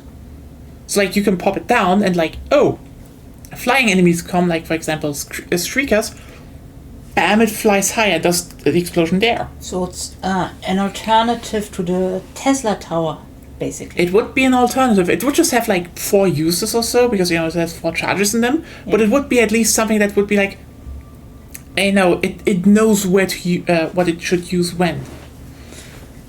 Just saying, it would probably fit pretty well into the mine category, especially since it wouldn't do things when players run past it, because it would be like, nope, I shouldn't use it now. Except when the bug is there, and it's like, whoops, kind of fuck you up now. That's my job.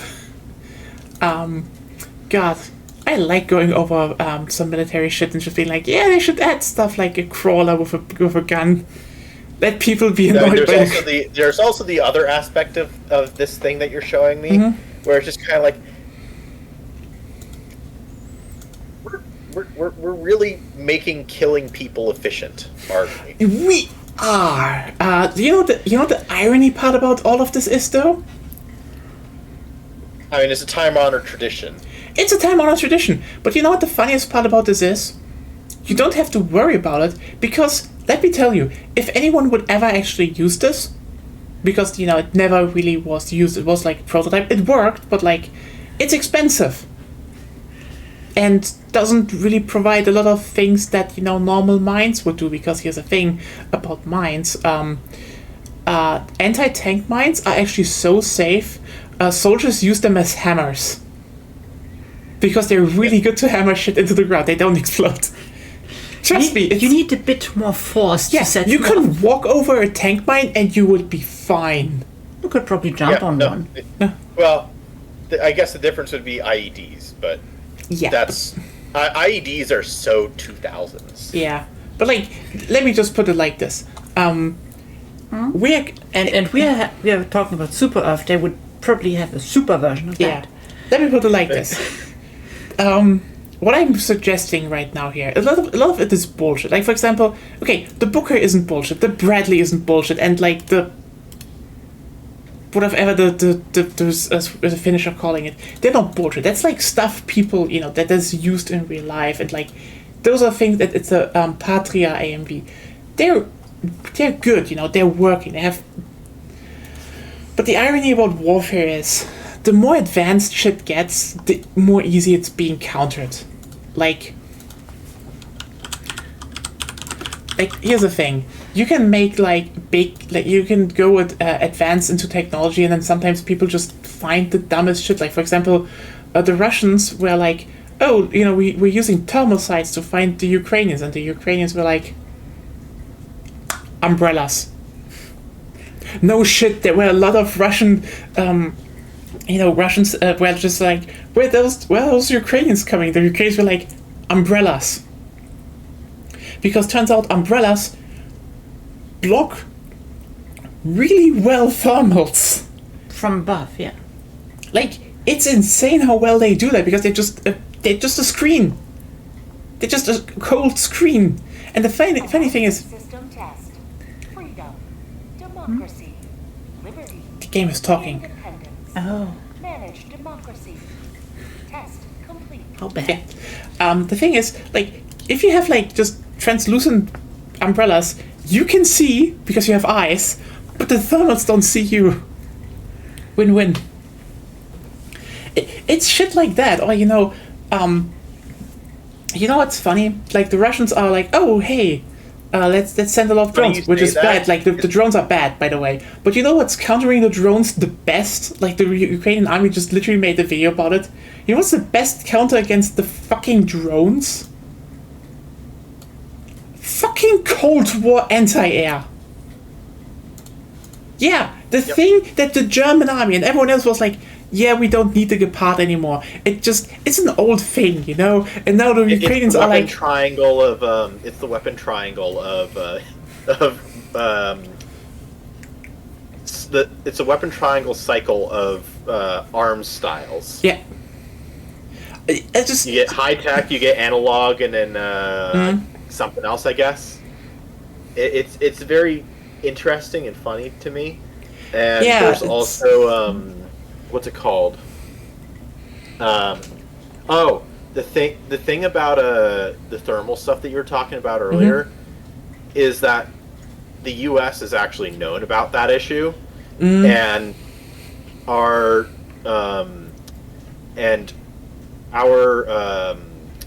drone operators. Well, actually, not so much our drone operators, but more specifically the people who were operating the gunships.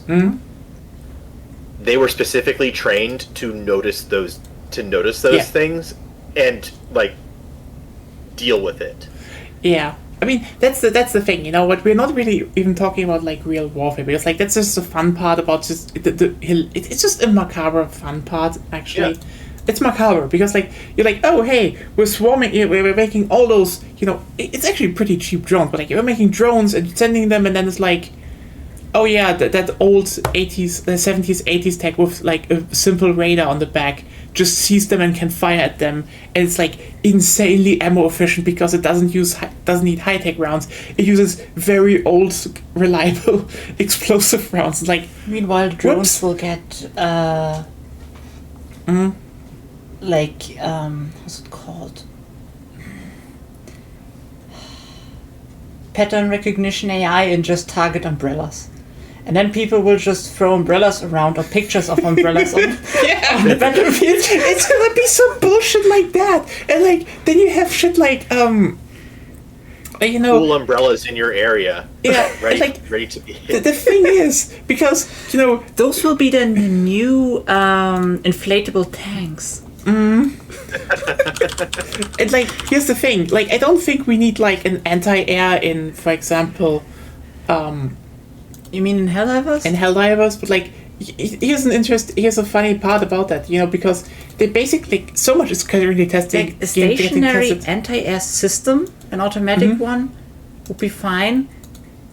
Oh yeah, probably. It would be like a more specialized machine gun. You could easily make it a manned turret. Yeah, it would be a thing. That you call in. It's got like a low cooldown. It has some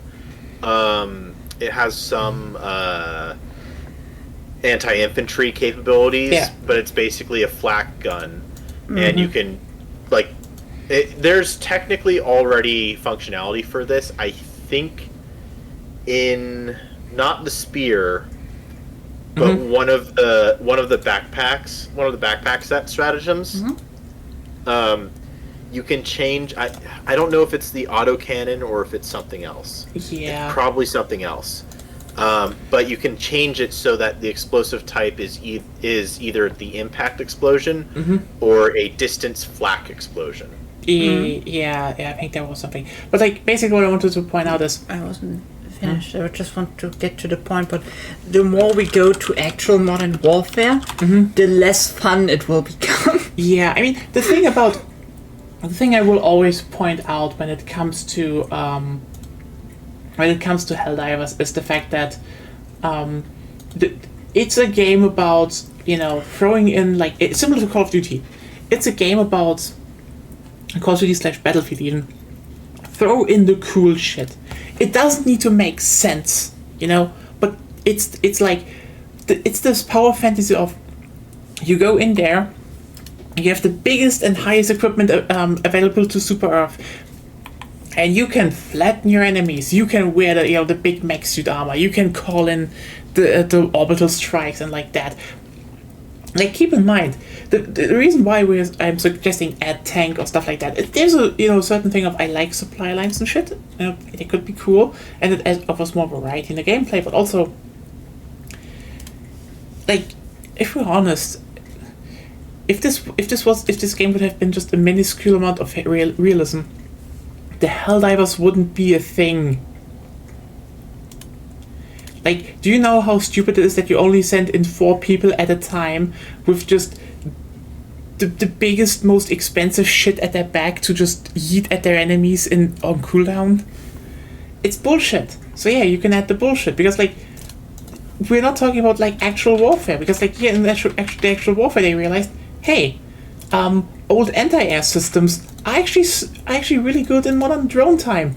So they just made an anti-air with a better cannon that you can also just slap onto other chassis. That's it. They just upgraded this thing to this thing. And you know what the difference is between those? The thing is, the Sky Ranger is actually in a network. So instead of you use the old one spots your drone, it's the new one. One of them spots the drone, and all 10 in the network just know where the drones are. Period, and they can all fire at once. It's interesting, but yeah. Side note, I was looking what alternative uses an item in Ragnarok Online has. And it's shit to be me because it's actually a real mineral, pyroxene. And so I have pyroxene, common minerals from the University of Minnesota. What is the economic use of pyroxene? It's no. Interesting, but not what I was looking for. Yeah. By the way, can I just suggest a very fun small thing, literally a small thing, because when we're talking about adding tanks to Helldivers, we have the wheeled ones, we have the Bradley types, we have the tanks, and I think that you would agree those would be interesting to add, right? You know, it's currently one of the most overlooked but actually pretty useful tanks that's in Ukraine. Which one? This thing, the Weasel. It's a fucking tankette. You know why it's so popular?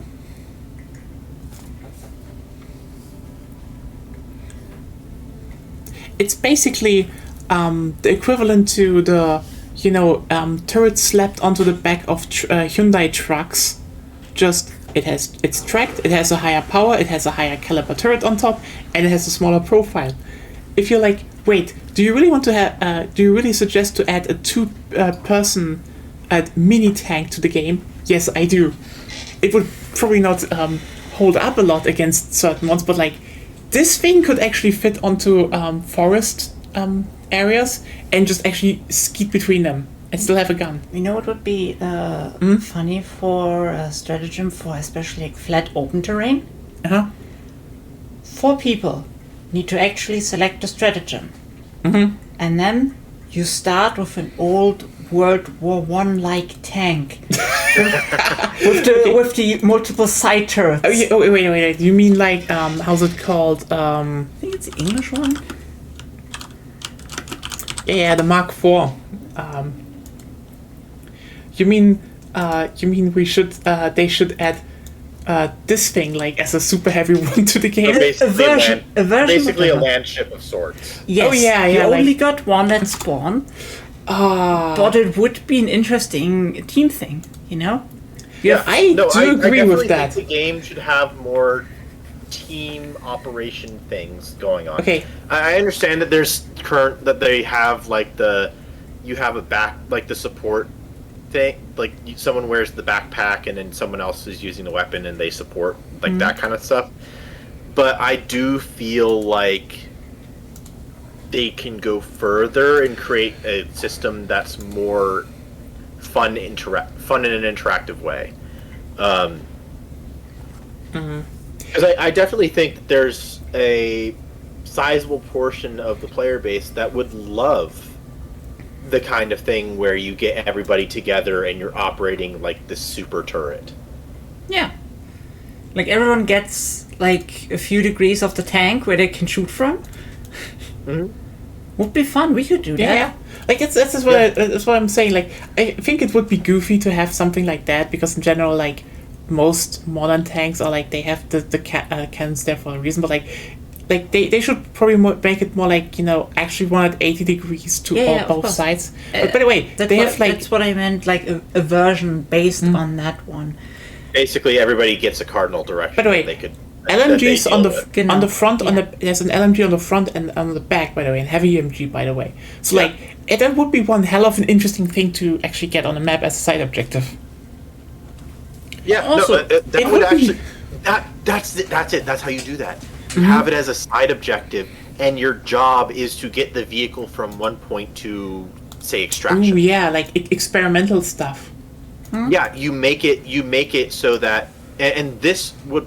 I think that this would work because of I think evidence of how this would be functionable as far as like designing a route or designing a objective for it, in how the factory strider convoys are an objective. They have a route that they're supposed to go and that they're planned to go through, and they just give you that for the vehicle, and your job is to get it there, and that could maybe be a primary objective instead of a secondary objective. Yeah, fair. I don't know, but they seem to be happily swapping things back and forth at times. Not a lot, but like sometimes they readjust like what's a primary and what's a secondary. I've seen ICBM as a secondary objective. Same. So. Yeah. You know what? Here's the thing. As a primary objective, yes. You know why I would maybe use something like a ship here, like a gunship? Here's the thing. I would say, when we talk about tanks, again, those 3, make it just normal stratagems. I think tanks as stratagems, good idea, and I think with the supply stuff, yes. But, also by the way, the Weasel, because like, people would love a small tank. It would be very hilarious. The thing is just, you know what this thing would be good for? Because people are like, why would you need something as bulky as that? It would be like an armored high value target transport, as in, there's something from like terminals or the bots in there like that has to be escorted out of a research facility. So like you can call it in and there's like a bunker opening and it drives out, or it gets pulled up from the from below, and like they say there's something really fucking valuable in this thing. Drive it to extraction. Yeah. And you could that's why it's so big, because it actually needs the size. And you could make it like just kill small fry. You can just drive over it. Obviously. Yeah. It should be a bit of a power fantasy, dumb power fantasy, but like, yeah. Like you have you can already run over fry with the scout vehicle. It's not very good at that, but it does it. By the way, they should actually... So that one would be better, but on the other hand, it's a big target for the bots. Yeah. By the way, they should have variants where like the sights are either should have cannon sights, laser sights, or Tesla sights. You know what they could probably just do? They could do one of two things. They could either make it so that your secondary weapon sticks out, so that you're basically firing your secondary weapon, which is not the best idea, but it covers the variant and like preferred weapon type stuff. And if you're going into that mission knowing that kind of thing, then you can just prepare intentionally. The other thing that they could do is they could make they could put multiple weapons on the vehicle. So say you can choose a weapon you choose which weapon you want to use based off of what spot you're sitting in, or maybe it's an R menu type thing, and like once you start firing with it, you're locked into that. I don't know. I mean, I could see more variants in general, but maybe like one or two. Yeah, it should maybe be a bit of an you get dealt this hand and you have to deal with it. Like for example, here's the thing: there was a variant that there was one cannon in front and MG/flamethrowers on the sides, or cannons on the sides, LMGs on the front. It would be like the they could typical, make it random, yeah. They could just randomize that setup and just be like, yeah, that's fine. It would. You just get in and you realize, okay, so this is what I'm dealing with. I'm gonna make do with it. Yeah, I mean, it would just be like you get this thing down and you can just plow through enemy lines until you get it to go. It would just be a really fun side objective. Probably you can destroy some SWAT house on the way because you're like, hey, SWAT house, boom, bye, SWAT house. Anyway, I think we talked a lot about this, but those are things I would add to Helldivers based on from other games. As like, this is why I say you don't need to do a lot of research. You can just look at what other games did, and then just be like, how can I adapt this in an interesting and quirky way? Because like a lot of this shit is like, you don't need to actually research real life stuff. I know some game devs do that. Like, it's like, oh, here's in detail how the guns are working and animations and stuff. Can be good. It's not that can be good, but I don't think Helldivers needs to do that. What it should do is, though, do a bit of Googling and just be like, hey, what kind of weapon archetype thing didn't we have before yet? For example, hey, we have in terms of DMRs, you have the bolt action rifle, but you could do maybe like an 8-shot semi-auto thing that has maybe even heavy armor penetration. It's just like boom, boom, boom, boom, ding. Garand, because people like Garands. Just make a sci-fi Garand. Would be funny, but yeah, have archetypes. Don't just copy real life weapons. Anyway, this was Helldivers 2. We yapped a lot again, as usual. Hope you all had fun, and thanks everyone who stayed here. Thanks everyone who just was there all the time. You're the real ones. See you all on Sunday for more Castlevania Order of Ecclesia, and hopefully I will survive that one. It's the final stretch, but it's getting annoying. But I'm still looking forward to it. Have a good weekend, everyone. If you stay safe, stay healthy, and goodbye. Bye.